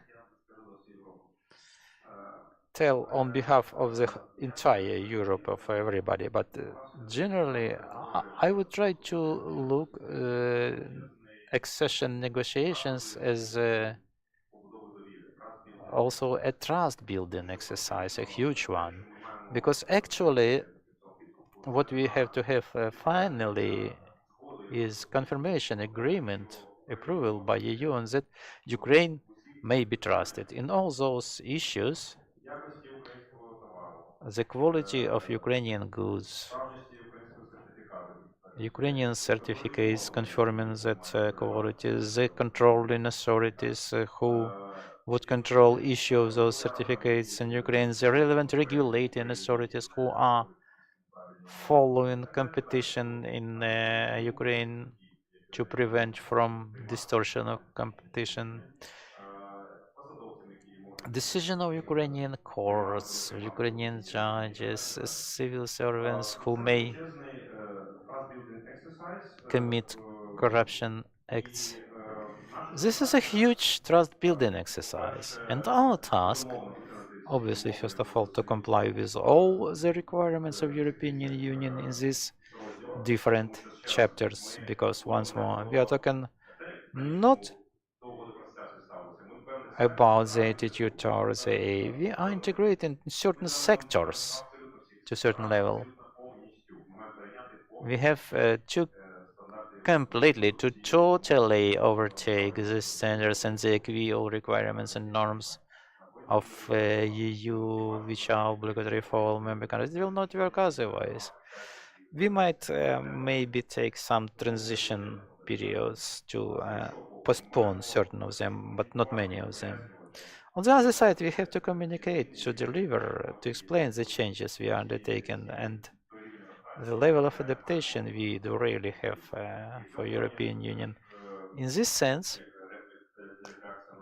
to respond on what Polina mentioned and other colleagues also raised, really, I do see we have certain tendency. If you ask about the association between Ukraine and reforms, corruption issue will jump up. Talking about reform in Ukraine and adaptation to European reform requirements, it all is in fighting corruption. Let's be honest, fighting corruption will always be there. We may not say any country of EU have finally eradicated and prevailed over corruption. So now we're talking about, do we have sufficient level of corruption? Have we sufficiently coped corruption? So the acceptable minimal corruption level is a difficult discussion. It brings us the wrong way, I believe. So I do agree with colleagues who are now talking. I am also using this in my communication with European colleagues. We have not to talk about a disease. We have to talk about strengthening health. We are not. We have not to talk about fighting corruption. We have talked about promoting integrity and increasing, strengthening integrity in Ukraine in all the areas. It goes about the same, but a little bit other focus, about a little bit other narratives. We have to stress on that we have many positive achievements. We are moving in a positive way. There are many problems, obviously, but they are copable, and we can cope with them. It will favor trust building, I think, and we have to build up a little bit different image. Otherwise, we have a threat of that somebody will perceive Ukraine as a large, poor country, which is needing financial help of EU, which has huge safety problems, huge corruption problems, and creating competition to European manufacturers. Such country could not be accessed to EU. We have to build up other image. We have to be an image of Ukraine creating and sharing European values. We'll be recovering, we are developing democracy, we are not only agrarian, we are also having new technologies, and will be strengthening and supporting an overall European competitive ability. To create such a Ukrainian image, we have to work a lot. Thank you, Dmitry. I have seen a hand raised here. Thank you, Alina Dichenko, Charity Fund, the old ones. I have a comment. Thank you very much for this discussion today, for the first and for the second. I want to thank the speakers who mentioned about the population, about the citizens of Ukraine. It is very important in this Euro integration process. I would like to add here, it's very important to remember Ukrainian citizens are also very different by age and other criteria. We have to do a lot to working with youth, but also with older people. One third of Ukraine's population are older people. We are working with them. They many people who need support, but there are also many reasonable, smart, competent, systemically thinking people. They might have their role in this process. They may promote those ideas in the society, and they may serve as a very useful resource in Ukraine, not only for your integration process, but also for economic recovery. We have to remember about it. Just yesterday, there was an event dedicated to older people, elderly people, organized by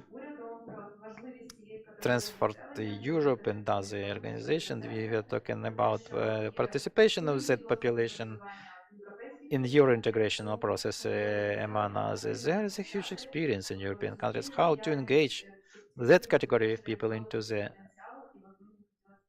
activities for them to be able to realize their potential. So that's what I would like to say. Thank you very much for this contribution. That was not a question. That was a remark. And now Luba is still with us. Whether the connection improved, we might hear to Luba, and we have to wrap up because the time is coming out. Can you hear me? Yes, we can hear you. Please. Thank you very much, Anna Isichka, Center of Democracy and Rule of Law. First of all, thank you very much for this discussion, because Euro integrational challenges are very large for civil society. We can discuss separately different areas. For media sphere, those will be specific challenges. Up to now, we don't understand how shall we bring our legislation in compliance with the case. There are many challenges. I also have a remark, not a question, to two speakers, to Dmitro and Polina.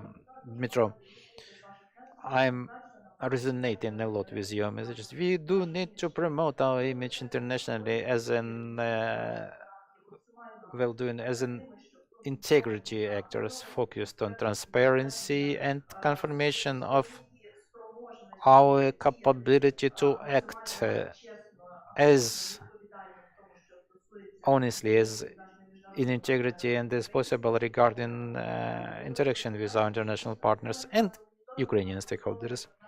Financial monitoring system in Ukraine is one of the most strict, and it impacts a lot on the banking service. And this is a problem not only for agrarian sector but for business.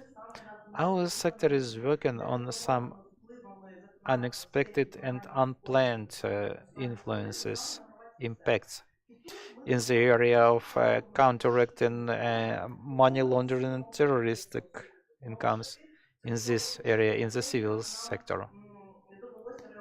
And it is quite similar how we had to react on lobbyism agenda. Nobody knew why so strict requirements. Yeah. But we are a democracy in war. Many processes happen very quickly. We are really in line with the requirements of transparency and others set up by FATF and European acquis. We have very strict requirements to financial monitoring in Ukraine. Not in many countries of Europe are the same requirements. We have a new methodology for final beneficiaries determination, detection. I want to tell, and it will be in line with what Polina said, we have to deliver important messages to international area. As of today, the state financial monitoring service or authority, we are fighting and insisting for Russia to be put in the blacklist of FATF. Otherwise, no one will be feeling well in all the senses before Russia will be cut off the financial operations of those countries, of those organizations. So I would call all participants of civil society, all large businesses, big business abroad, to talk about this, to claim about this. It's important for Russia to be included in the blacklist of FATF. I thank you very much. And I have a lot of other messages to Dmitry about integrity, providing for integrity. Thank you very much. I asked Luba to have a word. We missed her. Do we have connection with Luba? Let's check about it. Can you hear my colleagues? Yeah, it seems we can hear you.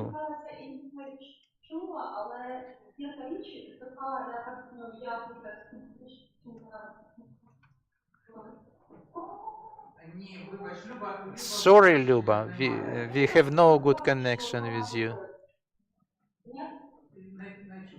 We cannot hear you well.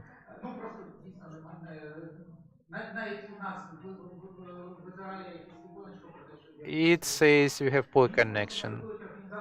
The organizers already hint me we are out of time. So I will wrap up here. I see there are some hands raised, but maybe it will happen at the final Q&A and other panels. And now you may discuss with speakers during the coffee break. I thank everybody. I believe we have had a good review of challenges expecting us. What is most important, there was a lot of optimism and assuredness of that those challenges are quite culpable. And on many of them challenges, we are even having better results than it might seem.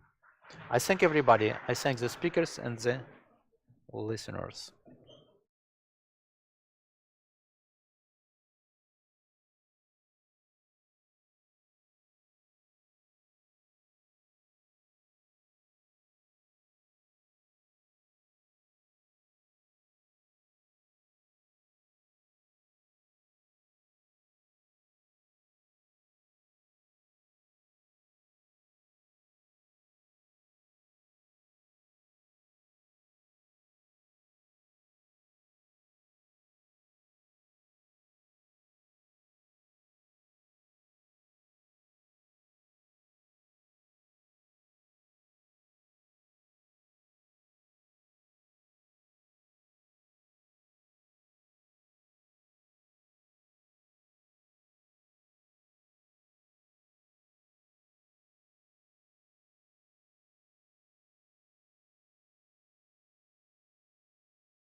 Euro Integrational Team Lead in Easy Business, and most of you know Ivan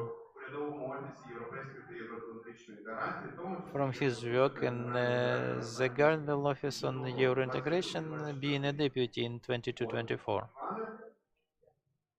Yeah, Ivan, please, we invite you to the floor with the talk of what next. Your integration of Ukraine, keeping the dynamics. Colleagues, you have the floor, Ivan, please. Thank you very much, colleagues.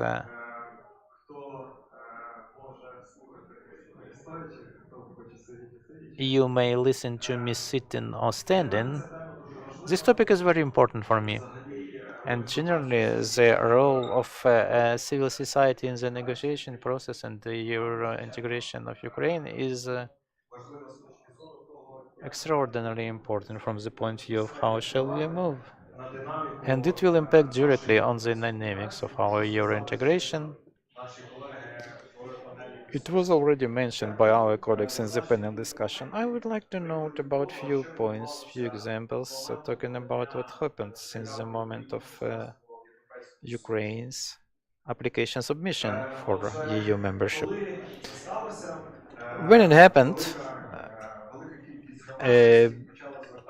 many people from the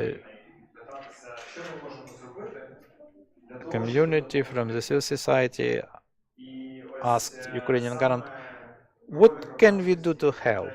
And the role of civil society in the context of completing that inquiry for Ukraine's membership in EU has shown how much efficient can be interaction between the state and the civil society. My brief presentation will talk about what Euro integration process means and how from partners we shall switch to full-fledged membership in EU. I would like to begin from an overall review of the steps of Euro integration of Ukraine, main steps. Let us not go far behind to the history, talking about what happened since '94 when cooperation and partnership agreement was signed. But there is an important element, and that agreement was much different in its content and style from the agreements which European Union started to sign and to agree upon with Central and Eastern Europe's countries, namely, to great extent, exactly from the point of view of political cooperation perspective. There is an important point in exactly that from the point of view of membership of these countries in EU, in AA, with them, EU mentioned about the possibility of future access of those countries to EU institutions and membership. Not in our case. We were terra incognita for EU, and we were just beginning some dialogue and interaction with them.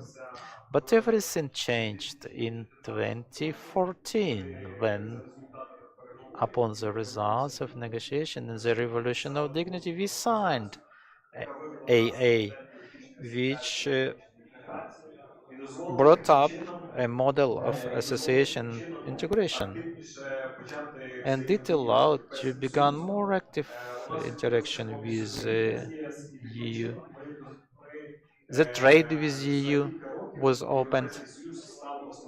In few years, EU became main trade partner of Ukraine. Everything happened in 22, fifth day after the full-fledged invasion of Russia to Ukraine. Ukraine submitted an application for EU membership.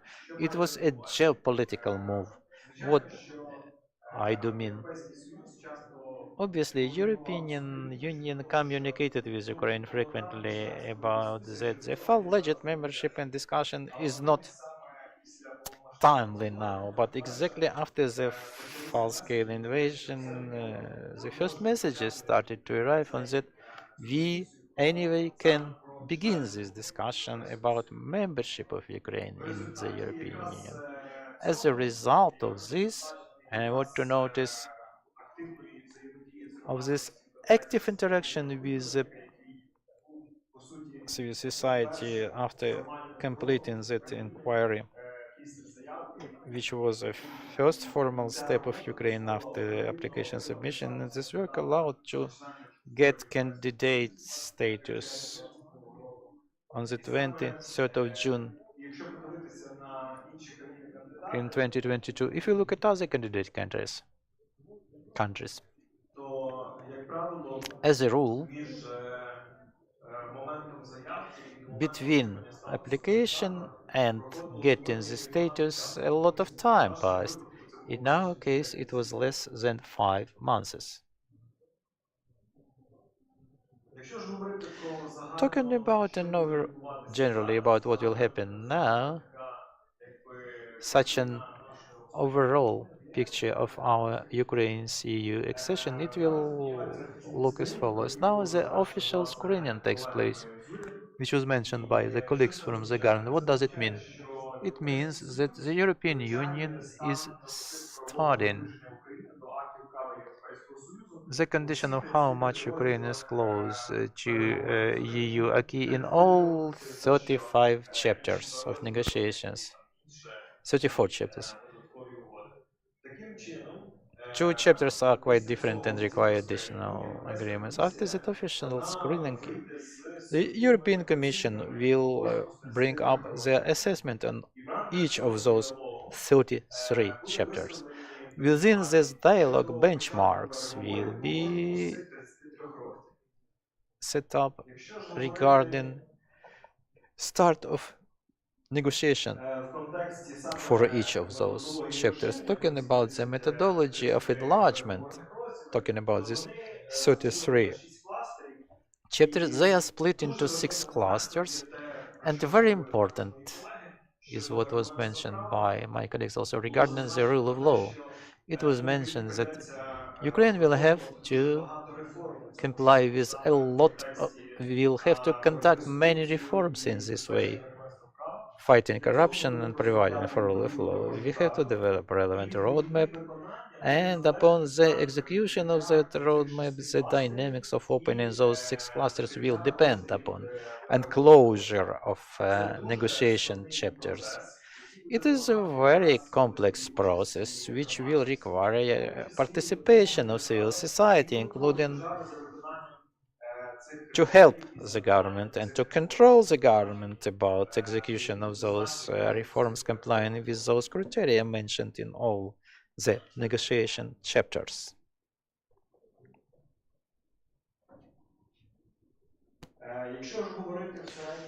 Talking averagely about the time the countries are spending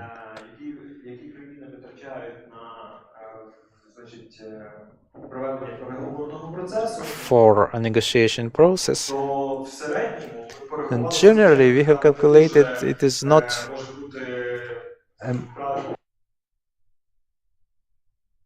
it not might be a very correct methodology because each country has its own case, its ways of keeping dialogue with the EU. The average duration from candidacy to membership takes about 8.5 years. Obviously, it may seem rather long duration, might not be. A large part of our civil society might not be happy with that, but in any case, this negotiation process may become more dynamic. Same as receiving candidate status was much more dynamic than for many other candidates countries. Talking about what challenges we have now, the Euro Commission in November 2023 brought up a very bulky assessment of about execution, about meeting main membership criteria, and they said that Ukraine, thanks to execution of 7 main recommendations, progressed a lot in rule of law area, but we have a huge task to progress in economic and humanitarian policy. As was already mentioned, we have to reform public administration, we have to approximate to move closer to EU acquis in industrial, social policy, and also in science and research, as it's interesting. Also, we looked at how different countries perceive Ukraine's membership in the EU. This analysis was made amidst year 22. If you look at the dynamics, then basically it situation remains approximately the same. There was very good attitude towards Ukraine by our neighbors, and we see a change in the position of Germany about Ukraine's EU membership, and also such countries as Denmark and Norway.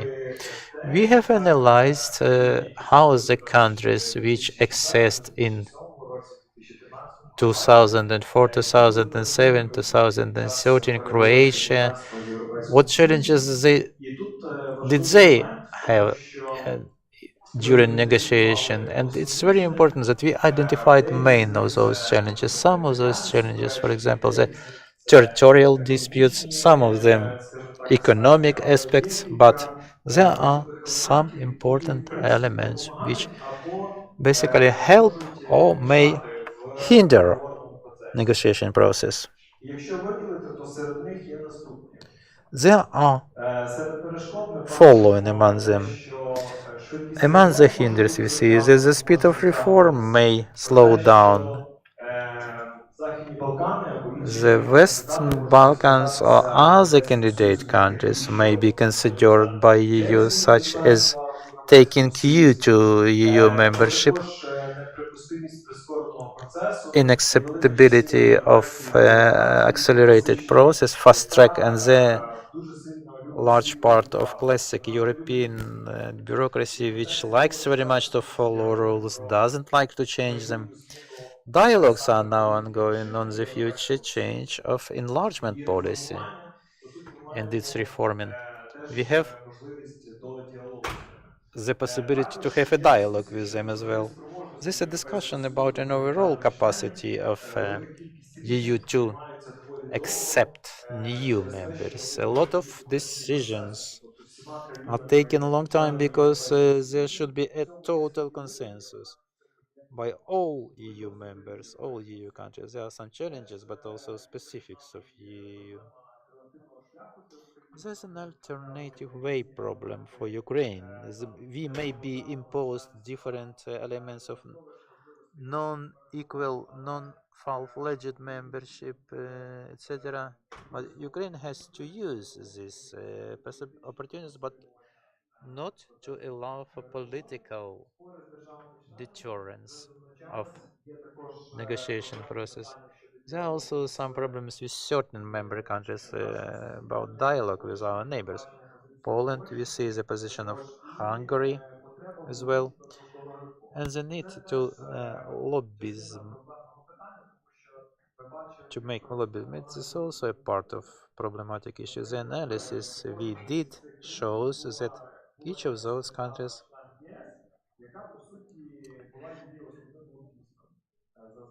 each of newly accessing countries had some country of EU as their main lobbyist, which promoted accession of exactly that countries. That was priority for them.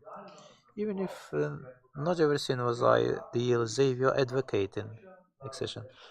Poland was an advocate for us. Situation is changing somewhat, but they might return to that role, recover that advocate role for us. We also analyzed what challenges are there for candidate countries, and we have identified problems with public administration reform, judicial reform, and what Luba mentioned in the previous session about that. Frequently, there is no an ideal judicial reform happen, and certain delays, certain failures are used by the skeptics not to approve the decision of Ukraine's accession. Among the challenges we identified are the specifics of build-up of the clusters and requirements. Mentioned 6 clusters, 32 chapters, a lot of legislation to be implemented, bureaucracy inside the US, and this absorbing capacity, whether it is in place for Europe, and also some countries required national referenda for accession, and there is a lot of different requirements. After accession to be executed, we have to complete association agreement. We have a good progress, about 80% is already executed, but before the full-fledged completion, we have to complete that, to finalize it, to open all other opportunities of Euro integration, and also the execution of cluster foundations mentioned that we also have to talk now with our national manufacturers, with business, with community, with public about the transition periods. Where exactly do we want those transition periods? It's well to have them on one side. On the other side, the EU agree in allows to have some benefits, some additional goods to implement that role. For example, the social legislation and the overall capacity of Ukraine. That is the problem which was mentioned. The outflow of cadres. There are many Ukrainians out of Ukraine and they are integrating, taking roots in EU countries. What next steps we shall have? It was mentioned, we hope that the first intergovernmental conference, the first round of negotiations on Ukraine's membership in EU will happen in before the end of June this year. It will be a landmark event. Ukraine will have to set up an overall negotiation framework for this Ukraine to show a concrete vision of what the negotiations bring to in the context of accession, meaning how Ukraine may enhance and strengthen the EU, and where EU and Ukraine have to work together to achieve that goal. We also think that within this overall negotiation position, certain chapters have to be outlined where Ukraine has to ask for these transition periods I mentioned earlier. Talking about the problem of cadre, we have to work on selection of certain negotiators. We have a clear understanding of that in the state sector, a large number of people are not ready for negotiation process, but at the same time, the trainings, the courses conducted by the civil society and by the National Agency on Civil Service and the government have to help to achieve the relevant criteria for all the negotiators. And on this, I will thank you and I give the floor to the facilitator. Thank you very much, Ivan, for your talk. I was walking around the audience, gathering feedbacks, and I hear it very important points. Exactly such explanatory sessions and presentation is what we are missing. Not only political, but economic ones. And many of you, please, colleagues, raise your hand who are dealing with recovery from in different areas. One third, about one third. Who is dealing engaged in euro integration? Clearly, prevailing majority. I would like now to invite to an open talk with an explainer, my colleague Dmitro Livch, who will talk about that from economic point of view and recovery of Ukraine. How will euro integration influence those processes? Dmitro, please, you have the floor. Welcome once more, colleagues. I will talk about economics today. We had a good opening panel where the speakers were not talking about economics, but they were mentioned because economics is important, and we have together with you to recover, to rebuild the country, to provide for economic growth, and it all influences the quality of life in our country. Accordingly, as a country, we have passed a rather long way in European integration. And the first important step for us was the signature of Deep and Comprehensive Free Trade Agreement, which set up the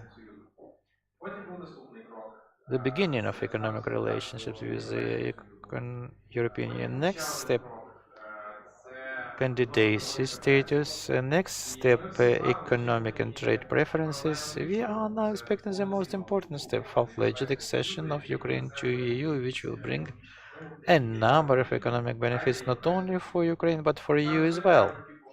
And today I would like to talk about how it might be implemented. How could we improve our international trade to engage attract economic investment and how it might help economic recovery. But few slides about the history and how the European integration and economic integration was influencing other economies in EU. No, but it's not a secret that trade is one of the parameters for economic growth. It's very important when the net trade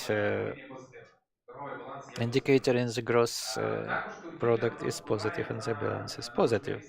The trade also influences the possibility of economy to become international, to create more added value, to create more new and high quality products to develop the economy. If you look at the dynamics of trade of Central Eastern countries who joined EU, averagely their trade with EU countries was growing by 10 to 20%.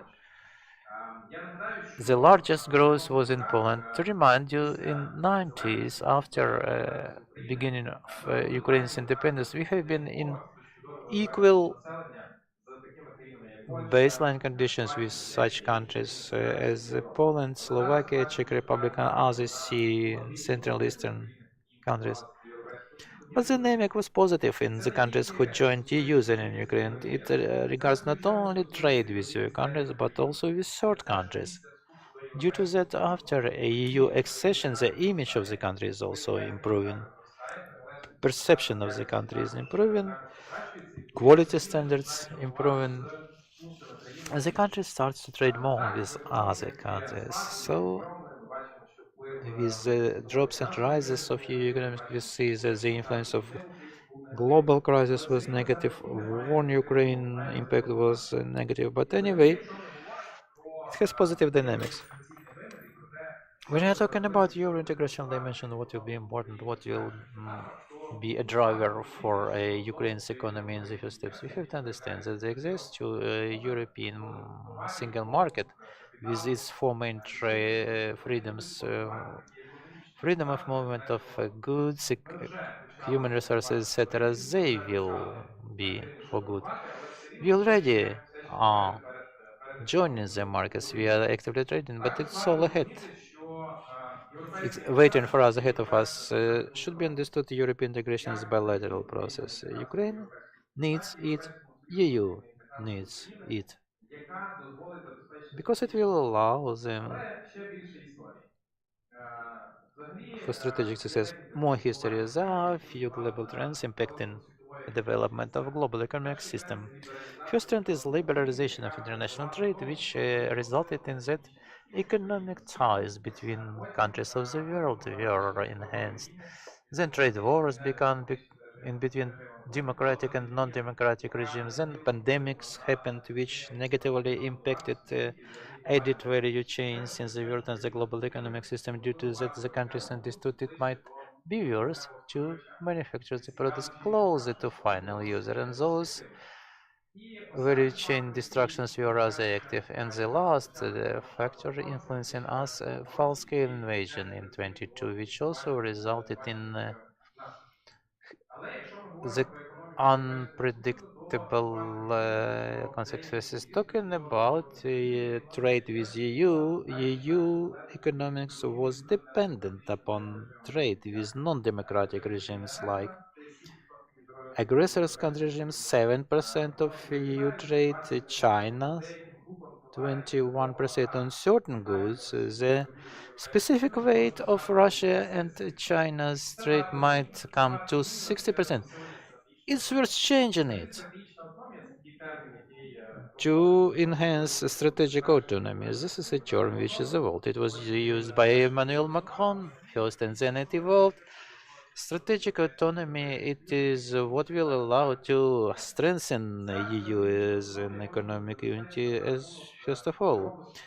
Strategic autonomy may be favored by three main factors. First, stability through safety. Second, collective know-how or stimulating innovations, human capital development. And the third factor is development of economic. Stronger economic. Let's talk about each of them. First one, stability through safety. In Ukraine, unfortunately, a full-fledged war had happened for 10 years already. Accordingly, the defense industry is developing, soft power is developing. There are many statements that the European companies or the companies from NATO, they say joint manufacturing for new goods and services will be launched, and it influences the economy of the country. The second factor is human capital. It's not a secret. In the first panel, we talked about that migration crisis is unprecedented challenge for Ukrainian men. Over 4 million Ukrainians are outside of Ukraine in EU countries now. It's very difficult to count how much population is in Ukraine. Demography Institute says 32 Ukrainians live inside Ukraine. It's negatively influencing economics of Ukraine on the other side. On the other side, it's a prerequisite to create a positive know-how. What Ukraine may propose in turn? Transfer of technologies, our better integration into added value chains in such technological industries as ICT. If you compare the share of export and services of ICT, in Ukraine it makes 4.6% compared to Central and Eastern countries. It is about 2 times or even more than 2 times higher than those economics. It proves to the technological potential of the Ukrainian economy. Talking about economy, you have to understand that we may enhance the strategic autonomy of EU due to development of materials of the future, and the number of those materials by assessment of EU is increasing continuously. In the beginning of 2000, it was about 10 of such materials. Now, in 2023, 24, it's over 30 of such materials, and Ukraine has significant fields of such resources. We can develop their production with EU to reduce dependency of EU from such countries as China. Another important factor is near offshoring. That's how the countries are trading, how they are deploying their production assets. The global economic system is now evolving, transforming, and how can we provide for this nearshoring to reduce logistic expenses and the expenses related to this chain disruptions? They will be directly impacting economy development, and we have conducted benchmarking of Ukraine with EU with some countries, EU places is their production: Morocco, Serbia, Germany. We are always competitive. We have been always competitive, but now with the choice of Euro integration dimension, further economic integration will grow even more. Taken especially into account economic integration into single EU market. Talking about trade overall, it evolved in Ukraine as well. In 2014, we do see a substantial drop of trade connected to the beginning of the war, economic drop, but at the same time, it's important to say that the trade with EU countries and other countries of the world, except for CIS countries, began to grow. Should be understood other side of this trade as well. What goods are those traded mostly? In the structure of economics, those were raw materials, agricultural products, metallurgical product. We were growing, often significantly increasing the share of goods traded, which create added value. Sure, it is my favorite graph showing how the trade patterns of Ukraine changed after compared to 2013 and the present situation. Notwithstanding, we lost our share of market in the markets we don't want to trade with many CIS countries. We were able to increase this part with other countries of the world and with EU countries, but for just separate goods, categories of goods. And those categories of goods are first of all related to better access to EU markets and also better access to investments. As a rule, that is electrical and optical industry, textile, wood processing industries that are lower smaller than agriculture, etc. But it is a good beginning to build up economies around more technological industries. We should not dwell on that. Should liberalize the trade more and more to join better EU markets. It's worth to continue thinking about how to remove tariff and non-tariff barriers, and European integration will help to do that. Here I would like to switch to the most important issue now. How, after the post-war recovery will transform Ukrainian economy? It is a terrible number. 29 GDP drop in 22. It's not so terrible in reality. The analysts of IFO's prognosed 45% GDP growth, GDP drop, but it is thanks to this resilience of Ukrainian businesses and enterprise, and we haven't dropped so strongly. To understand what was the driver of the drop, we have to split economy into the four main components. Traditionally, Ukrainian economy was dependent upon consumption and consumption expenses. It's impacted by the amount of population, consumer patterns, but after the full-scale war, we witnessed the situation of big number of Ukrainians went abroad, the consumption reduced, it was negatively impacting the growth of economy. What can be the solution? To return Ukrainian refugees, also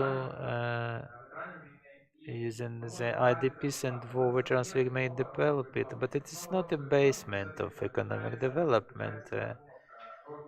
Economic development should happen due to trade potential development, and we had negative statistics here, and as a result of attraction of investment, which will allow to vitalize industries with economic difficulties and better competitive ability in global market. But it is not so easy to attract investment if there are no guarantees, investment insurance of war risks, and if there is no big number of investment projects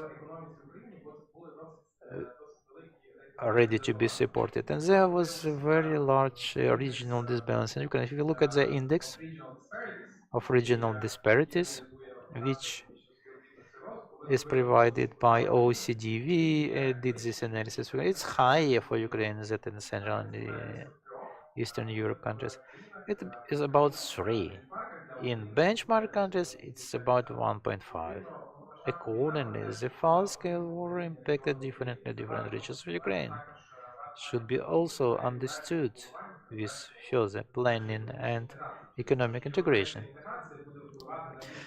Due to that, Euro integration will impact different regions of Ukraine differently. It's not a secret investments are sensitive to distances, not only in kilometer, in mileage to go, but the speed of traveling that mileage. And it is bringing to next conclusion.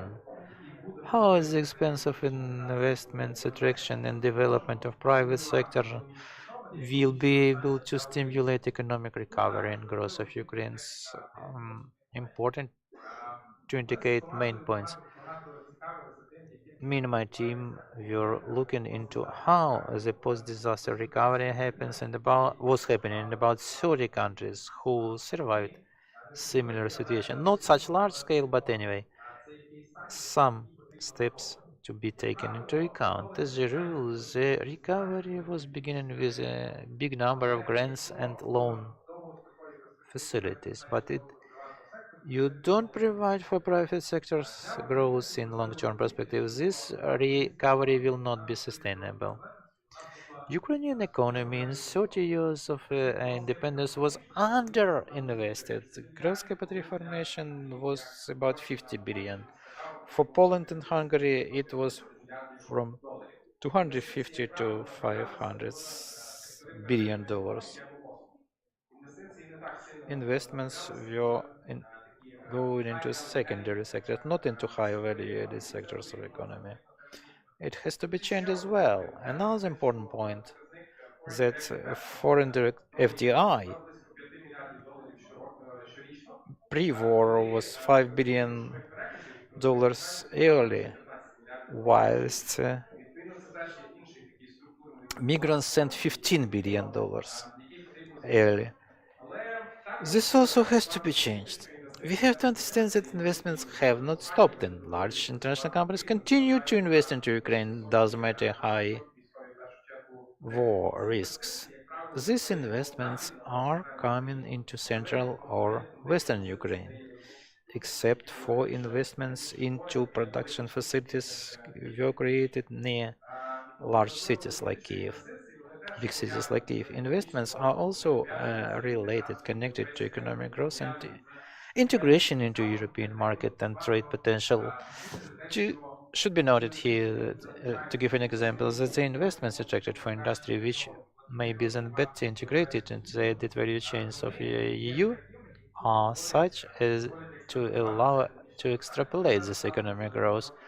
Together with International Foundation Renaissance, we are now starting researching these value-added chains, and quite soon we shall conduct another important event dedicated to economic topics, talking about how, thanks to integration of Ukrainian SMEs, economic growth might be stimulated. To give you an example, after 2000, after 2014, when we signed deep and comprehensive free trade agreement, we have seen significant growth and investment into the areas neighboring with EU, western oblasts of Ukraine, Odessa Oblast, into the sectors with relatively high economic complexity, but lower from the point of economic output.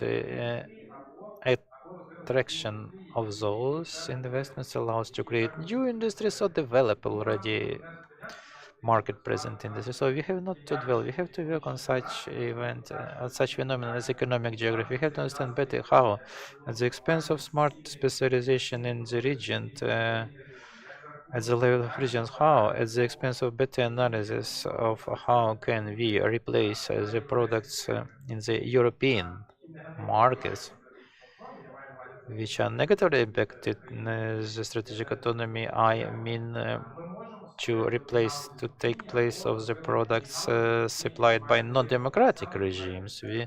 How help by that we can develop the industries which could be competitive in the foreign markets and could develop? It is not possible without our further consideration, our further work, taking into account three important points. First one, logistics. Infrastructure is very important from the point of view of foreign investment attraction. I repeat once more, the investments are sensitive, distance sensitive. The better we invest into our recovery and logistic development, the more competitive we'll be in the foreign markets, the better are we integrated into the international logistical routes, for example, trans-European network. We'll be more competitive in the European markets, and the important block are investment guarantees which are necessary for the international investors to take decision on that it's worth investing into the development of Ukrainian economy, and certain block which is political and economic is to continue economic and structural reforms. The implementation of Ukraine plan for which a big budget within Ukraine facility up to 2027 is allocated to realization of economic reforms which are very important for us. So to wrap up the above said, would like to note certain challenges or certain issues we have as a country. How shall we shape up our economic policy? The first important issue is a balance between recovery and EU standards. We have to understand, do we want quick recovery? Do we want high quality recovery. Another important step is a green recovery dilemma. We all want to build up green economic, but it's expensive and maybe it would take long time. So we have to understand how we shall better integrate into the European Green Deal. Shall we attract cheaper loans or green loans? How shall we balance between high quality economics or quicker recovery? Certain point is trade disputes. We have to understand our economic integration to European Union will also depend upon the position of other Central and Eastern Europe countries. We all have seen the position of Polish farmers. To my subjective opinion, it's not quite economically justified, so to say. We have to be ready for that.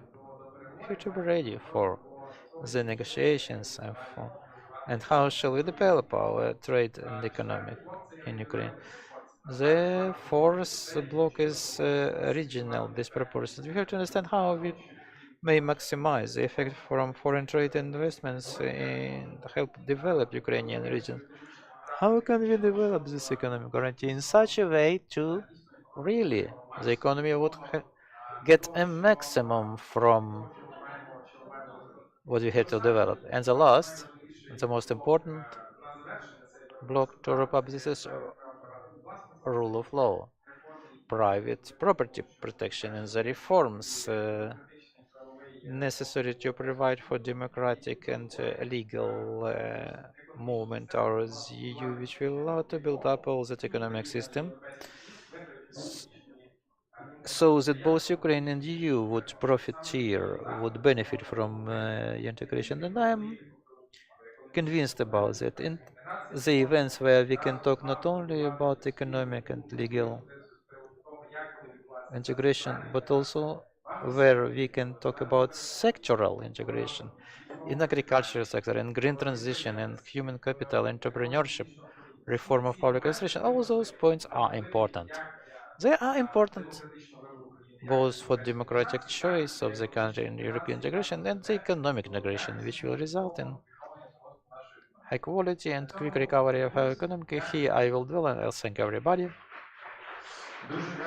Thank you very much, Dmitro, for such a substantial explainer talk. I have feedbacks from the audience.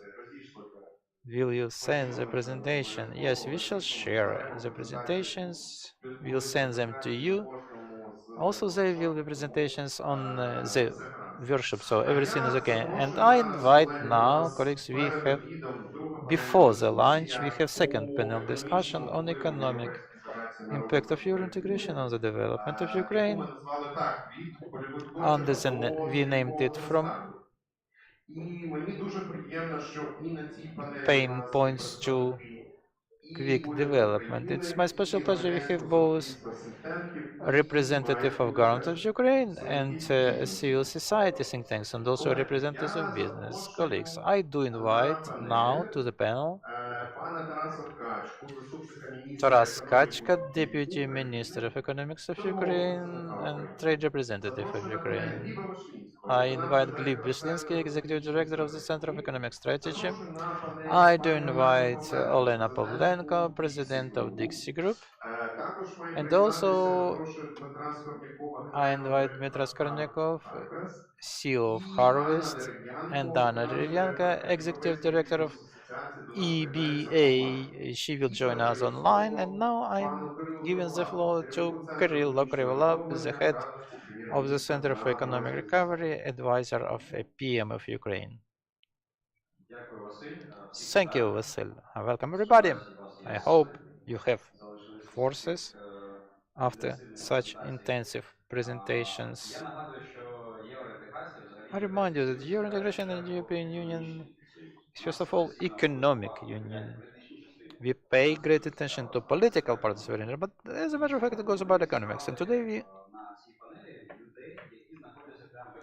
gathered people in this panel who are in the epicenter of economic integration. They're waking up, making coffee, and then start to deal with economics, what question shall we ask them? We have to remember who do we have here in the room. We don't have the local visitors of trading mall, not the trade union of the market. We have civil society. We have enthusiasts. They're interested about the problem. They're interested to know what they can do for your integration of Ukraine to happen. That will be the context of the question. Let us start with Taras Andreevich. He was in the heart, but when remembering negotiations, well, not always in the heart of the problem. The question, what is your opinion? What is the highest challenge for Ukraine in the process of your integration? When shall we feel it? What civil society can do so to mitigate those challenges? As a matter of fact, the largest challenge is to understand that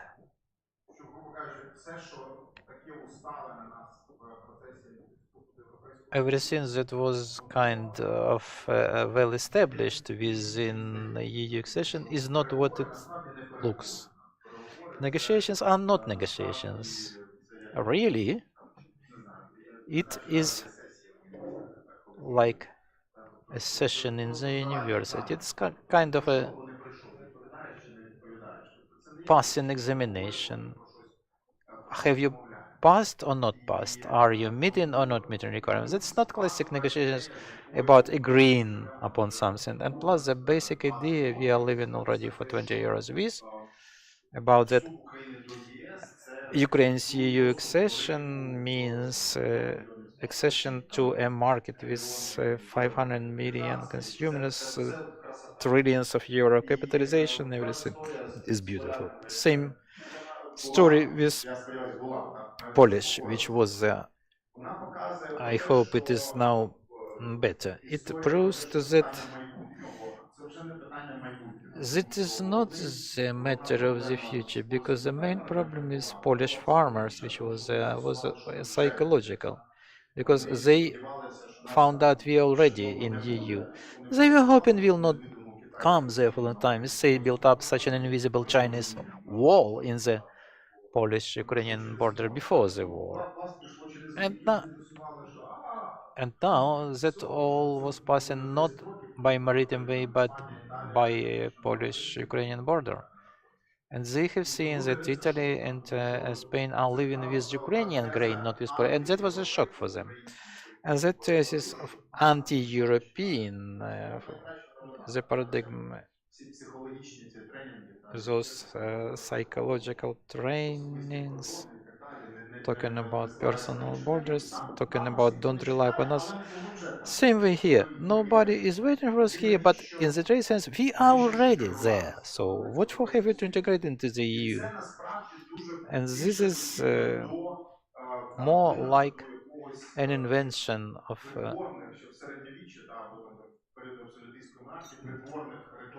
some court rituals which were existing in the medieval times. All the aristocrats were having weapons, so they invented the rules of communication like bowing, greeting, etc. EU is practically going about the rules of coexistence and about aligning, converging, where such situation as we had in the Polish-Ukrainian border are not possible. They have been there in the Polish-German border, but theoretically they should not happen. We have to understand that integration is a kind of a convention. Those are the rules and agreements in between. There are many mistaken decisions, which not always are good, although they are sold as ideal for us, for example, for climate policy. We may say that industry was harmed, but the climate policy was broken by farmers. Not always what experts do invent, including NGOs, and first of all NGO sector experts is welcomed by the market. Not always it is a harmonious story, and all this set of paradoxical issues, we are trying to put it into your integration. Say it's easy thing. It is not an easy thing because after that reporting on acceptance of European rules, we'll have a huge competitive battle at compared with the events on Ukrainian Polish border will be an easy thing. So we'll discuss for exceptions, for cancellation, etc. And that is all intellectual work, adding many complex business process. And upon how shall we build up that intellectual work, not to use unnecessary force somewhere? There is a challenge for the entire expert community. Not only have we to be explained how European rules are looking to implement them, we have to conduct a very complex and difficult intellectual work about how shall we be bedded in that structure in Europe, which is becoming more difficult due to that it is being politicized now. And it's not just a bureaucratic technological structure like grinding all the conflicts and disputes about laundry machines. So we have to be well bedded into that dynamic, and that is a task not everybody of us is aware of completely. That concerns all the players of future negotiations. Such a challenge. Intellectual work, okay, it is well fitted. Now I will ask the organizations which are looking at the macroeconomic problem in business, then we shall switch to more specific problems. GLIB. And do we have Anna Devyanko connected? Next question will go to her. Glib, how many euros is the process? 9 euros exactly. So you are already 9 euros in a quarterly and monthly, analyzing our parameters. How do they change? You are digging in very deep problem. Very interesting to observe. I believe you have built up in your head a framework approach how your integration could be perceived. You have somewhat to share? Yes, Kirill, thank you. Welcome, colleagues. I'm happy to talk after Taras, who is always setting up very practical but at the same time philosophical framework. From the very beginning, we have set up a maximum as fast as possible accession of Ukraine to EU is one of the important drivers for a quick and stable economic growth. Obviously, it always happened before full-scale invasion, and it was considered rather than a half a dream. And after the invasion, we have got candidacy status, we have got de facto several freedoms existing in member countries, not to the continuous, not to the complete, but still we have got them. We understood that we have to go into it as in depth as possible, trying to answer the question you put to Taras now. Everywhere in the government and the civil society, there is a deficit of expertise. We have to very quickly go into deep countries. Many few people are understanding in the country. Why have you thought it is very important, like the growth acceleration driver? Taras mentioned obvious thing. That is the border, like it was perceived by the Polish, by the Poles. On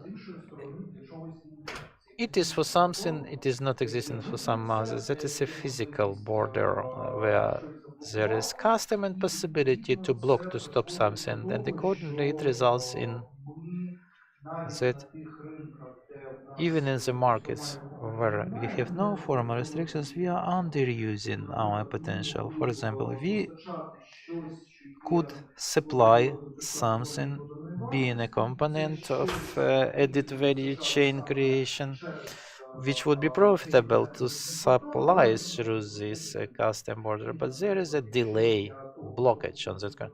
For those who buy this product, it's important to have it just in time. We are losing there. We may propose better price, but will not sell because it will be not in time for that, for those potential buyers.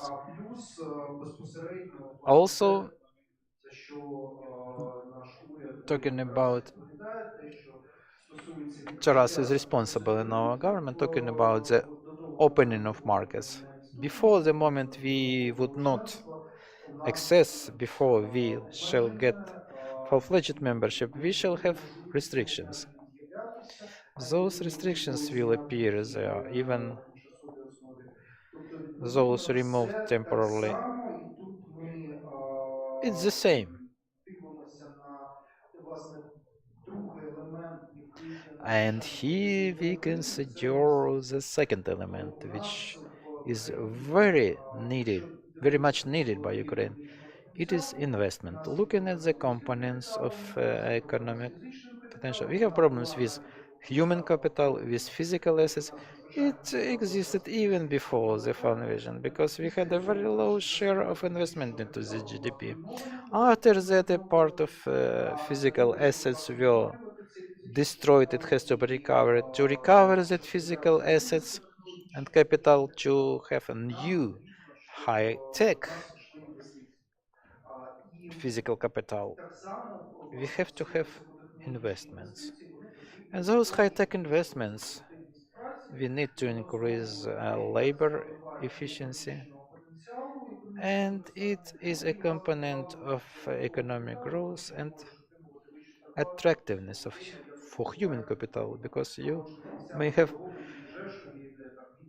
better salary, like it happens in Dragobich and Rzeszów, where the distance is about 50 kilometers, but the salary is much different. Why it happens so? Why the investment climate in EU countries is more attractive?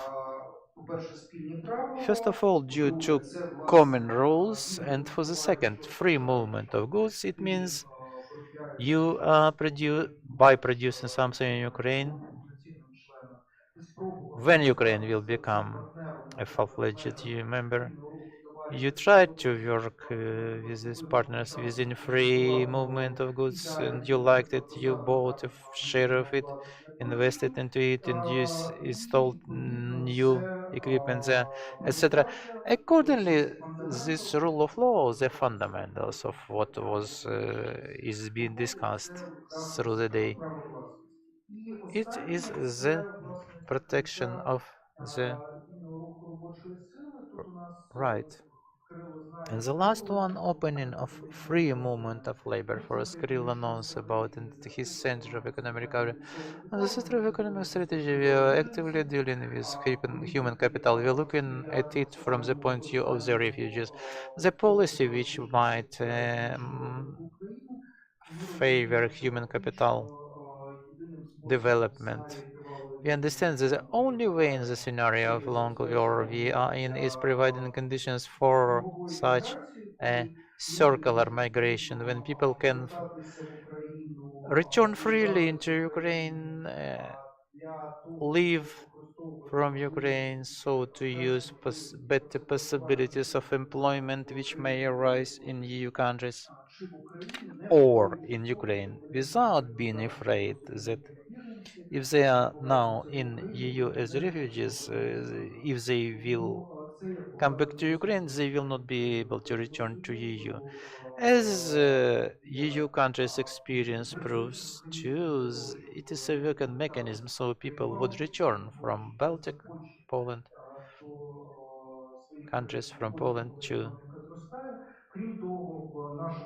their home countries when the economics there will be growth. We believe that Ukraine has to propose a unilateral initiative for openness of labor market to make it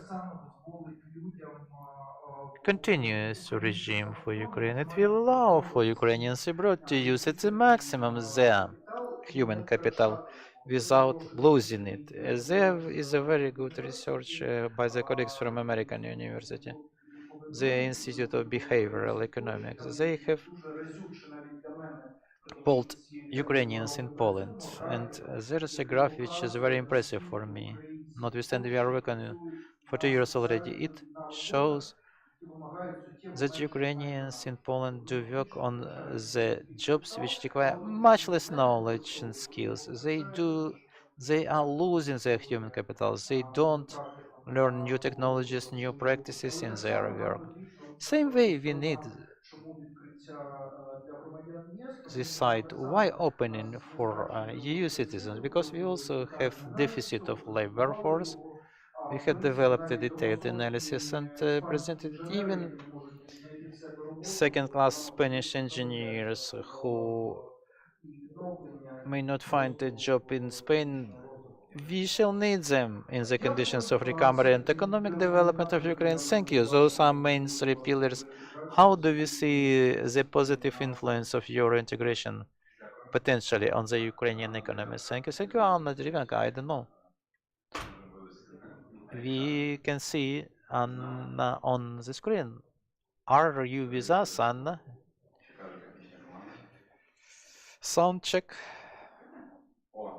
Can you hear me? Yes, we can hear you now. I welcome everybody. Shall we have video? Yes, we do have. Okay. Well, Anna, in the name of your association, you have the word Europe. So you have to know what challenges business. I don't know whether your integration is scaring or inspiring you. For sure, inspiring. Is the political process moving? Is it sufficient for business, or something extra should be made? Thank you, Kirill. As a matter of fact, really, for us, your integration process looks quite natural, because EBA was created 25 years ago, exactly with the scope and with the mission to introduce European rules in Ukraine and practices of business misconduct. That is why business was united around this objective, and in 2000 we have been developed into organization uniting over 500 companies in Ukraine. So this Euro integration development is quite reasonable and natural. I believe it may bring good opportunities, but with all this, there are challenges. And I believe all people who were speaking before me have underlined quite well all challenges and opportunities we may encounter. But as of today, I may say that Euro integration for business is making part in EBA is kind of a good light at the end of the tunnel. We have to perceive Euro integration as a tool which will allow us to build up good, resilient economics and have a rule of law in Ukraine. With all that, I have to stress on that this is an opportunity. It is not an instrument. It is an instrument, but it is not a guarantee that Ukraine will become different, Ukraine will change, because I believe the task to build up a good and resilient economics is on the shoulders of us, Ukrainians, not on EU member countries' shoulders. We have to know that. We have to build up relevant policy to take in account the opportunities your integration brings us. For European communities of today, I believe it was already mentioned today, a key topic is a green economy, Green Deal, those green challenges, zero carbon footprint, the Green Deal, all that are not simple words, and those issues are rebuilding the whole economic tissue of a European Union, and Ukraine, aiming towards the EU, will have to undertake commitments. Accordingly, it will mean that it will have certain challenges for us regarding the timing the investments and the money. Who will pay for all those commitments we will undertake? But at the same time, same challenges exist for EU, and they are pushing businesses and business community to starting considering new investments, new solutions, and innovations. I believe Ukraine will not be an exception in this context. Ukraine will also generate a lot of creative and innovative ideas to build up a resilient economics. But let us look at the situation in the business now. The business I am representing is the best, the leading businesses, but I could say we are feeling well. Many businesses adapted to the conditions, but there are challenges. Yes, we pay salaries to people. About 90% of the companies do pay full salaries. 99% of the companies present in Ukraine haven't closed their business. They renewed. We plan to participate in Ukraine's recovery. About 90% of the companies plan to participate. We do a lot already now, but with all that, challenge number one is safety, war. We have to win, and to stop that war, we have to win to prevail over Russia. And the second challenge is labor force. In this context, I believe we have somehow make the politicians so that the transparent business would have sufficient labor capital to ensure, to guarantee for operational process. It's impossible to develop business without human capital to attract investments. As of today, it was said a Spanish engineer can come here to work. He is not coming as of today due to security situation. And the issue is now, how shall we close that gap, that deficit, so to give possibility to the companies to move ahead? Yes. So as of today, what can I say on top of that? There are issues of security and labor force. There are issues connected with the rule of law, and it was already mentioned today. EU will give certain markers which will enable us to move ahead and to do our home task. And I believe it depends upon us how conscious we will be about it, how attentive we will be to that, how shall we execute those targets, which will be some anchors for us. Thank you. And now to wrap up. To do that work correctly and to provide opportunities for us as a state and business for Ukraine, I believe we have to provide for proper communication between business and power and authorities. Business has to state their concerns and what business expects from Euro integration. The authorities have to listen to it and have to defend the interests of Ukrainian business community in the broad sense of this word before European institutions. I believe that communication process will be built up correctly and the coordination will happen. So basically, we have good chances to build up a resilient, successful, and flourishing economics. There is a huge role of civil sector in this communication. Yes, absolutely. I have a bridge to business and its problems from Gleb, and also to talk about green transformation from men, and I will give a choice to business people who will be the first to feel economic integration. Dmitros Kornikov, a representative of an extraordinary company Harvest. You have been like a cat in the laundromat. Your tractors, your protection against mines in 2014, if I'm not mistaken, 2015. You lost a lot of assets. You were moving people. You have experienced it all on your own skin. Now talking about your integration. What challenges do you see? How it looks from your point of view? First of all, it was already mentioned here about Spanish engineers. And I am an Israeli manager. Israeli managers come here, not Spanish engineers. The whole my life I was presenting in English or Russian, and it will be my first speech in Ukrainian. Thank you. I'm very pleased. As regards this issue, first of all, we have to understand what for do we need European Union generally. There are goods which are not interesting for European market, and we are not interested to export those goods to Europe. That is, for example, maize and sunflower oil. These goods could be exported to Middle East or Asia countries and to have some premium with that. And there are goods for which European market is a premium one. For example, the seeds, sugar,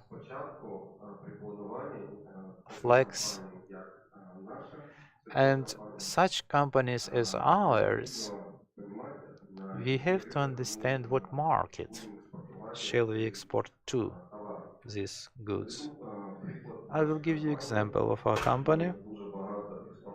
We export a lot to EU countries, and every buyer makes very thorough analysis for the content of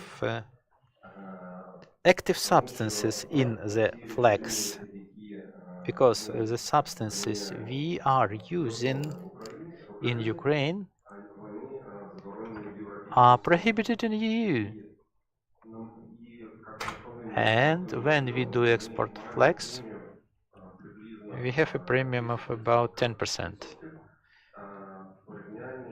compared to internal Ukrainian price. So at the moment of planning technological maps, we have to understand that this flax will be exported to European countries, and we have to use only the substances which are not prohibited there.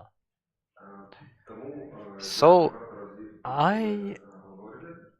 it was mentioned already many times before me, EU offers premium prices but also sets up requirements to manufacturers. As manufacturers, we are working on many directions. We are using it, these requirements, and we are in line with them.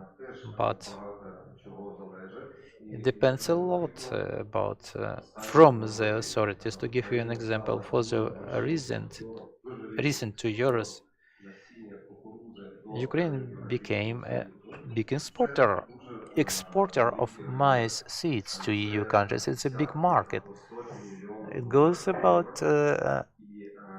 tens of thousands million euro, and this market is now overtaken by Ukraine more and more, and we are overtaking the share of Spanish, French, German, and Romanian manufacturers. But if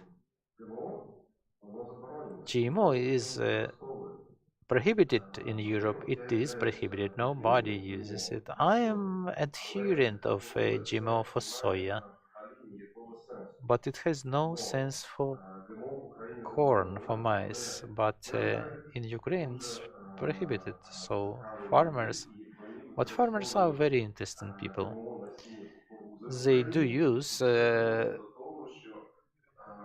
maize seeds with GMOs in Ukraine, and it puts under risk. It is threatening with that the seeds produced by large international companies in Ukraine may be rejected by EU, and we may lose that market, because there have been examples already when in the Ukrainian seeds manufacture, more properly said, international companies which produced seeds in Ukraine GMO was found in that seed. It's a high risk. For example, my company, which is a big manufacturer of maize seeds in Ukraine, we may not solve this issue with our neighbors. It depends upon authority only. Authority has to control over it. It's a huge market. We may lose due to this stupidity. So when we are talking about adaptation of the companies, I believe it will be made rather quickly, and most of the companies are already in line with the requirements of EU. But the authorities also have to undertake many actions which would help us to enter European market. Thank you, Dmitro. I know that you have a lot of more insights about how our agriculture changed. And now Chernigiv and Sumy Oblast is less attractive due to the war, and the agricultural sector is shifting to center and west of Ukraine, and the map of this agricultural map has changed. Now let us switch to energetics, to energy industry. I will not ask questions about what is the role of civil sector in this, but talking about what you are doing in this sense for climate and energy sector. In your opinion, what are the challenges for Ukraine in this sector, and what can be the role of civil society? Thank you very much, Kirilla. Thank you for this opportunity to speak up today. Ukraine has what to propose in the power in the energy sector to EU. It is security. We have gas we are producing. Ideally, we can use it less for ourselves. We can give it to EU to sell it, to replace or to throw out forever Russia from that market, from gas market. It is security. Not quickly will gas disappear due to green transition, so we'll be needed with our gas production. Same goes about gas storage, what Ukraine can give to EU. As a matter of fact, from the point of view of gas storage, it goes about more or less stable market prices. Remember, a few years ago, Russia occupied a large share of market in EU in gas area. They played with prices, they were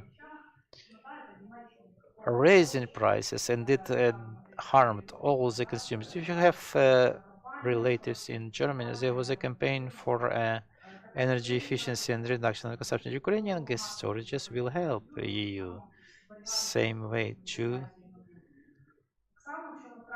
be safe and to combat those manipulations in the future. If we build up our position in the electric power, we'll be able to help EU in that sense as well. What else Ukraine can give EU? It goes about this. It goes about standards now. How this electrical power or gas should be supplied? What is the high quality supplies? Why has it to be generated in such a way not to create additional emissions, not to create a threat for the health of Ukrainian population? We do need all that as well, because we also want to have clean environment, clean energy. We don't want to be afraid on how any area of economics will be looking, but where are the challenges you asked about? Talking in one word is our start position to jump into EU and to integrate in the industry. It is much lower than in any other candidate area. We are beginning from much lower point because we have war and our energy industry is destroyed. Every day Russians are very targetedly hitting energy industry, energy sector. So we need much more resources, knowledge, capacities, and people for us to be able to achieve the point I'm talking about, where we will help you, you will help us, and we'll have mutually profitable coexistence in industry area. As Taras says, we are already in the energy sector in EU. We are synchronized with European energy grid. We are helping them, they are helping us. Very actively when there was no war, we were traded, we were integrated into gas market. We are, as a matter of fact, in a very good position, but for us to be able to be in line with all the standards EU wants from us and we need them as well, it's not just a simple requirement for us. We need a lot of help and a lot of resources. Not only of financial, but also of human, the capacities, the capabilities and the knowledge. And here I will switch to it. As being a representative of CSO, we as a CSOs, we have one advantage. We have more time than the government civil service. We have also access to certain resources for us to build up our work, and it's very important for us, for each of us, to use efficiently this time and resources for recovery of Ukraine. We may just talk, or we may talk and use for the result. And here, for us, as for civil society organizations, there are two important components. First one, to get knowledge, so to advocate or to monitor. Anyway, there has to be a professional work in place. Even if it's just monitoring the work of government, you have to do it professionally. To do it professionally, you have to know where to look at, what criteria to use for this, and why you made such assessment of the market. If you have put a bad mark to the market, it's good. You have to have knowledge to say what should be done to improve the situation. I believe we have many people in the government who will be grateful for constructive and good advice. This is based on European and American experience. We have possibility to study that experience, to bring it here, to show it, and to talk about it. One more point. When we began to write up a national plan on energy and climate, it was a quest for us because foreign experts are normally preparing such documents. It was an experiment for us. Are we able to do that with our in-house expertise? Can we do it with our own forces, with analytical center and as a CISO? I hope very much that very soon we shall give an answer. Yes, we can do.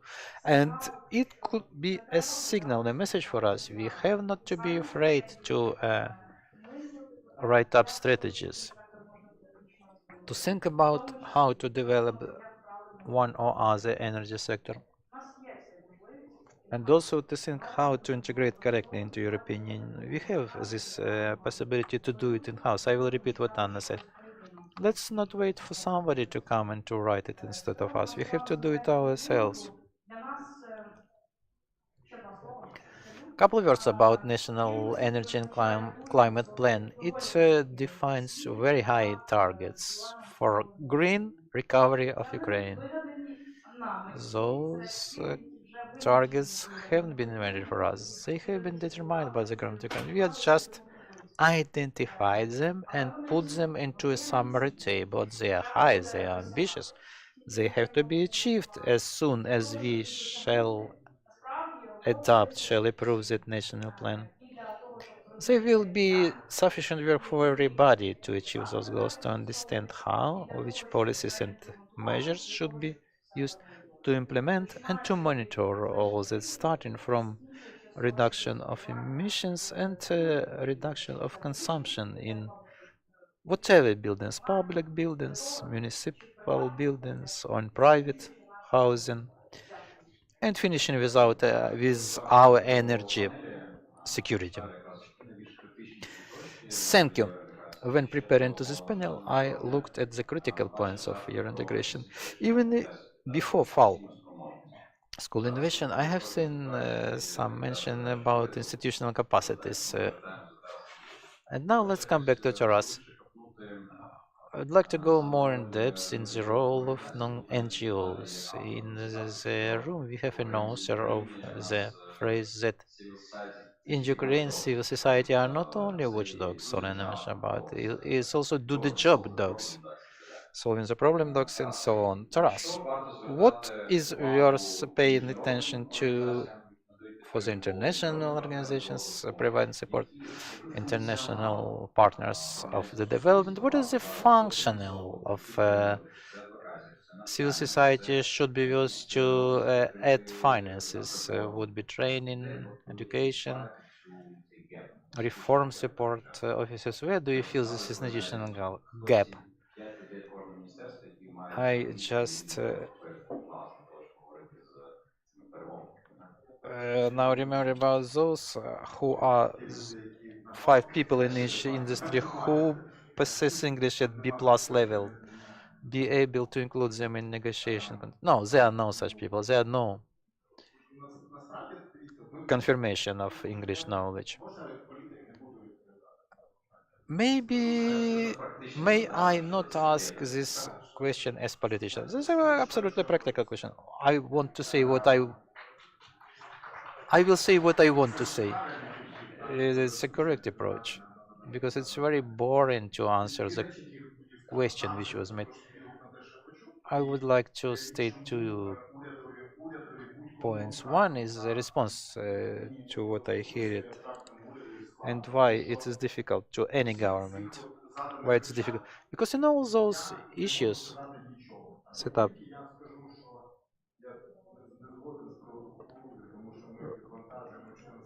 if I say I'm not agreeing about export of maize, we are shipping 14 million tons of maize to EU, and in Spain and other countries where they have many droughts, they need our maize for their animal husbandry. That is their need. How much profitable for us is to satisfy that need is another issue. As soon as I'll tell you, somebody in the Poland will say, okay, you see, they pour maize into EU. We don't have GMO maize. I'm ready to answer, we don't have it. Under the law, we don't have GMO seeds in the turnover de jure. It appears after, let's say, this Sancti Spiritus participate. So there is a lot of those issues, and what you have left to do, or just to keep silence, or just to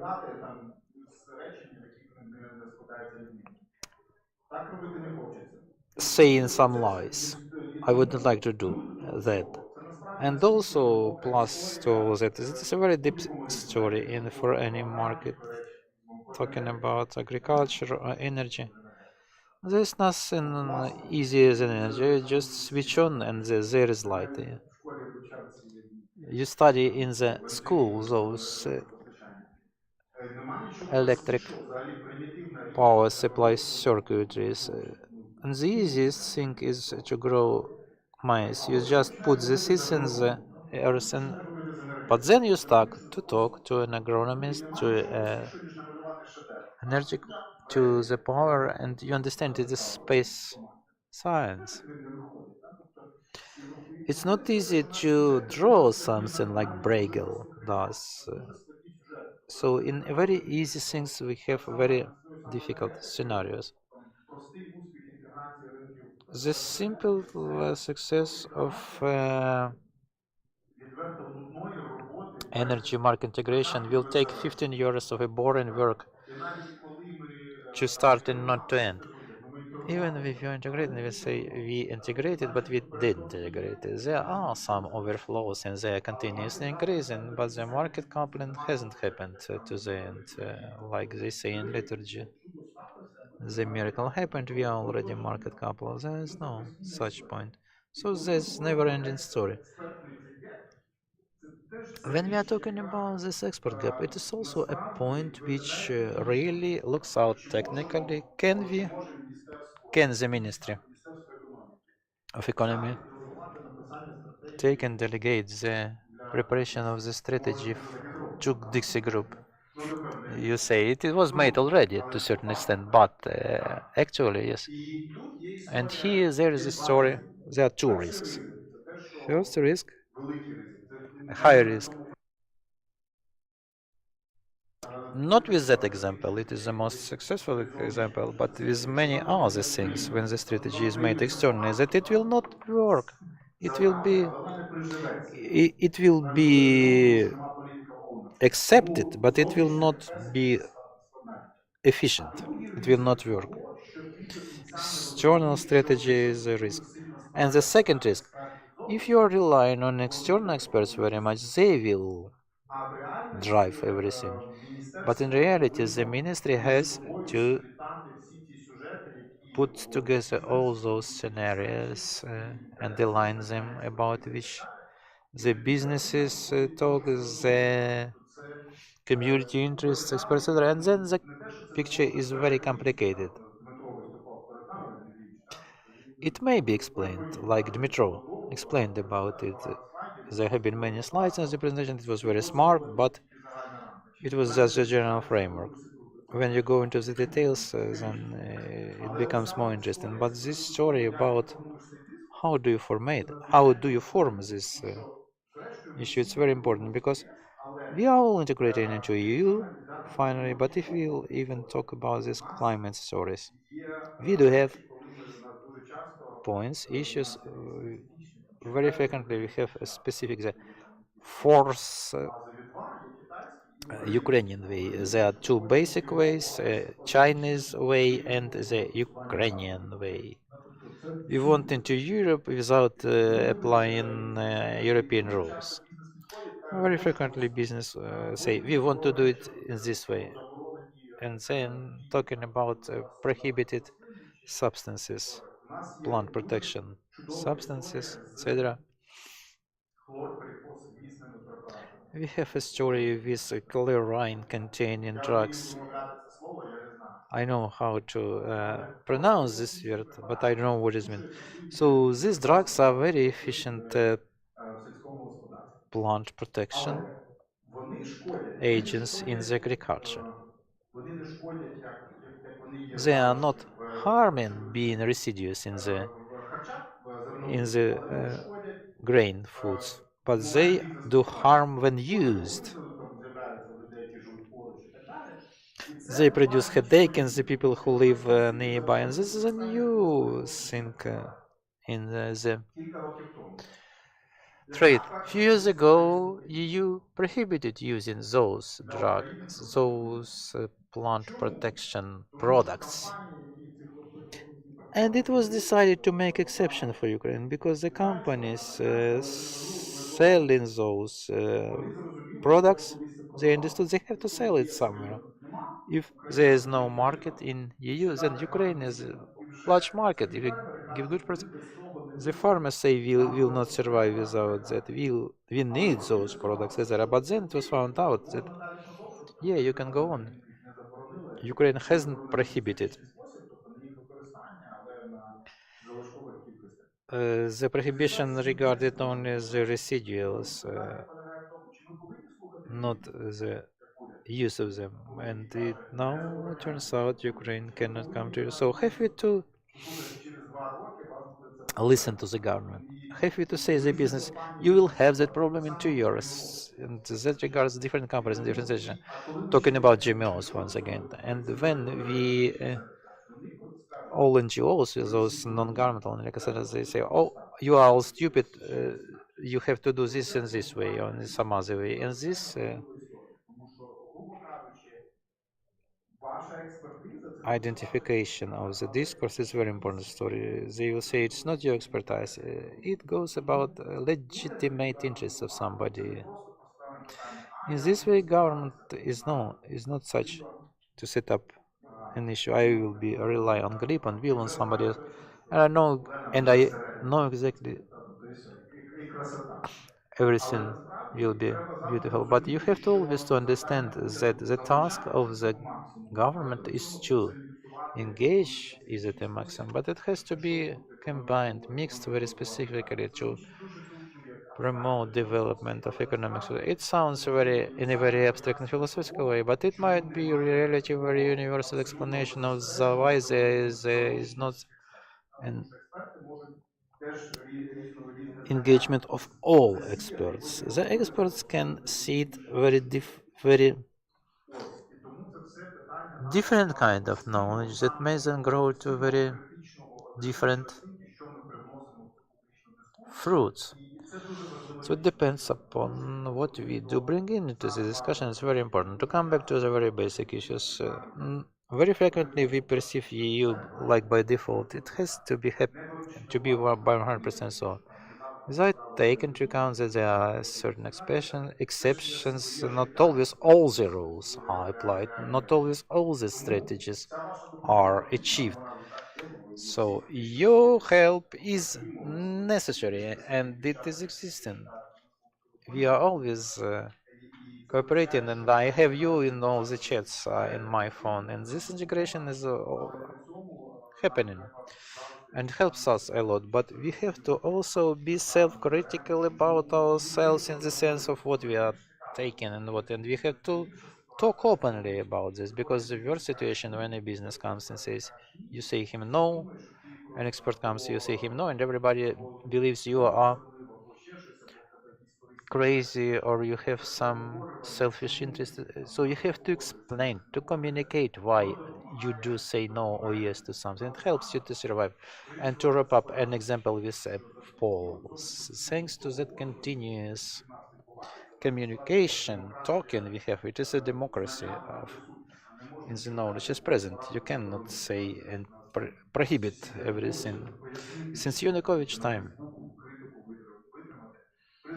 you have to explain how to survive the critics in Facebook. It resulted in that the government is not going about how cool we are. So when you find some confirmation to this, it happened in the negotiations with Poles.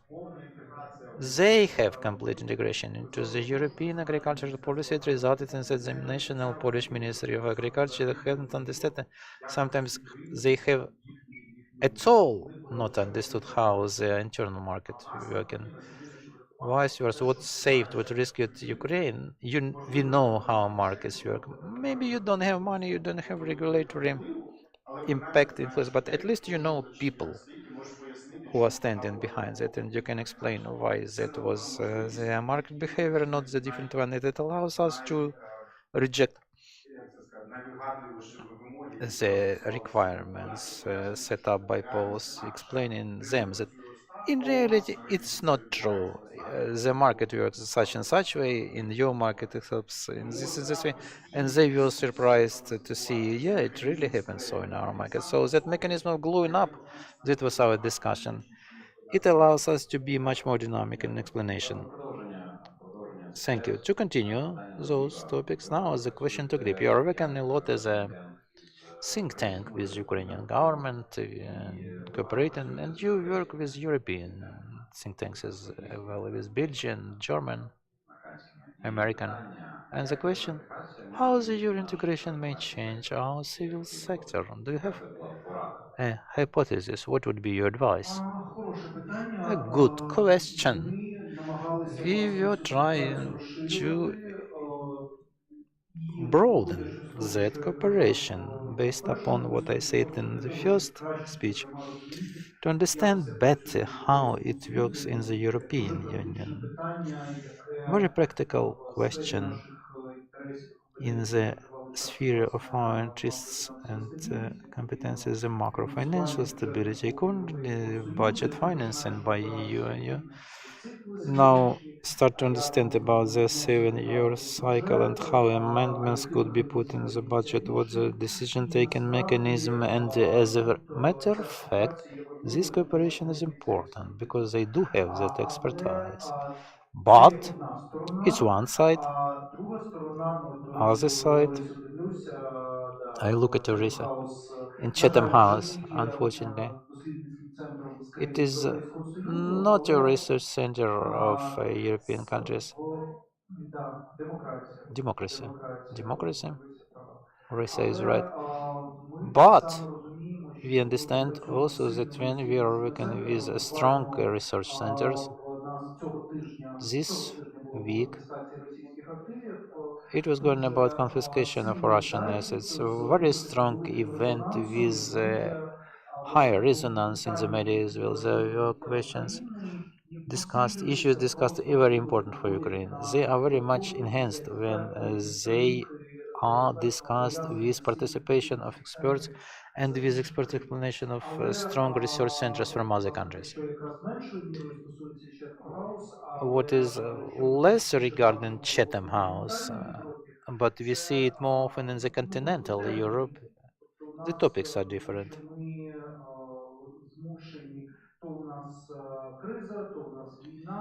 We have a crisis or war. We are enforced to work much more intensive than they do. Accordingly, as I believe, frequently it is not comfortable for them. Same way, some point we may feel some mistrust in the reasonability of this cooperation.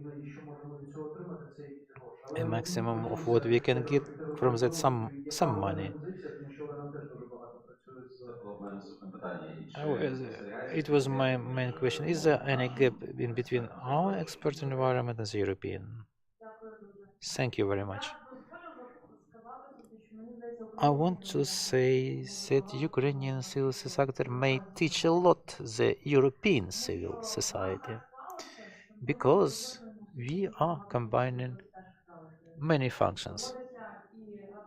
We have to advocate, to monitor, to learn, and all that takes time, and to be present in chats, and to travel, to talk, to communicate with the government, not to pressure, but to communicate, because sometimes two ministers will not come and sit around one table if the civil society will not enforce them to do so. So it all has to be done by Ukrainian civil society, and it is not such a practice in European countries.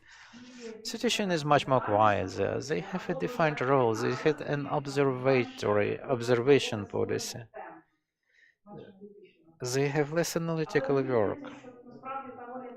But I believe the role we undertook as civil society organization is cool because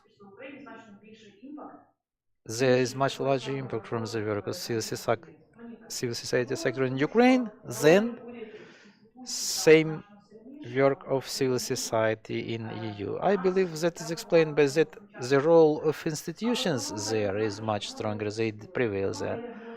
But in Ukraine we have always to be engaged in the process, but it gives us flexibility. It is what EU is missing to be raising more globally, to be more active, to respond to the challenges. Ukrainian civil society is cool, is smart. We can teach a lot the European civil society. Thank you, everybody. And the last question, we have just a couple minutes left, so I will restrict the online users. I am sorry for that. Last question to Dmitro. After you passed and you're passing now as business in such difficult times, what is keeping this mental resilience? What is inspiring you? Why is there is a assuredness we shall cope with these challenges and we shall come to European Union as a fresh blood? What can you tell? Not only the Ukrainian civil society is a very good one, but also want to tell you that Ukrainian agricultural production today is much better than European. So when we shall have a situation, when we shall integrate to you, we have not to lose what we have now. Just yesterday I came from Poland, and when I was crossing the border, in the border I have seen a small sites, land plots, inefficient silos, and it reminded me of a Soviet agriculture, where each kolkhoz has a small farm, a small silo, and all that was not very much efficient. As a matter of fact, most of Polish, not only Polish farmers, now are like Soviet kolhosps. And the Ukrainian manufacturer is much more efficient and works much better. That is one point. Second point, answering your question, I have been working for a long time, rather long, in Price Waterhouse Financial Corporation. We have been working a lot, Price Waterhouse Coopers. I was traveling a lot, and when I have got invitation to join Harvest as CFO, I just prayed because in PwC I worked 7 days a week, 12 hours a day, last half a year. So I brought another employee, my subordinate, and we began to work in the harvest. The first half a year we have been working with the same intensity, and then we looked at each other and we say, we will leave in PwC because we have been working a lot there, and now we wanted to have relaxed, to have a better work-life balance. And he told me, it will be over in half a year. Now 10 years are over, and it never ended. And he is working in other company. When I'm calling him, I tell him, remember that case? And he answers, yeah, yeah. It it is our mentality. It is not the case, the company you're working in. It is your mentality. So what inspires? Something has to be done. Spring is coming every year, and every year we have to sow something. And the last, I would like to say, 5 years ago, I was invited to a very large event, maybe at the time of Brexit.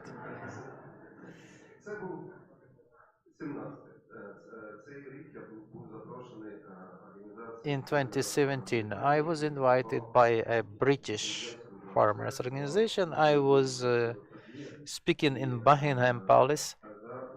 It was a very beautiful event. And they asked me how they think the British agriculture would change when Brexit will happen. And now I'm in the situation when it is reverse, vice versa situation. They were very much interested to know how it will be to live without EU. We are now interested to know how shall we live with EU. There is no ideal situation here or there, with or without. Everything depends upon how shall we work and in the agriculture. It is not a minus or a plus for the agriculture for any companies. For any companies, for some companies, your integration will be an advantage or disadvantage. So we shall either adapt or die. Thank you very much for your thoughts, your insights, your openness. It was very interesting and inspiring. I thank everybody. Vasil, please take the floor.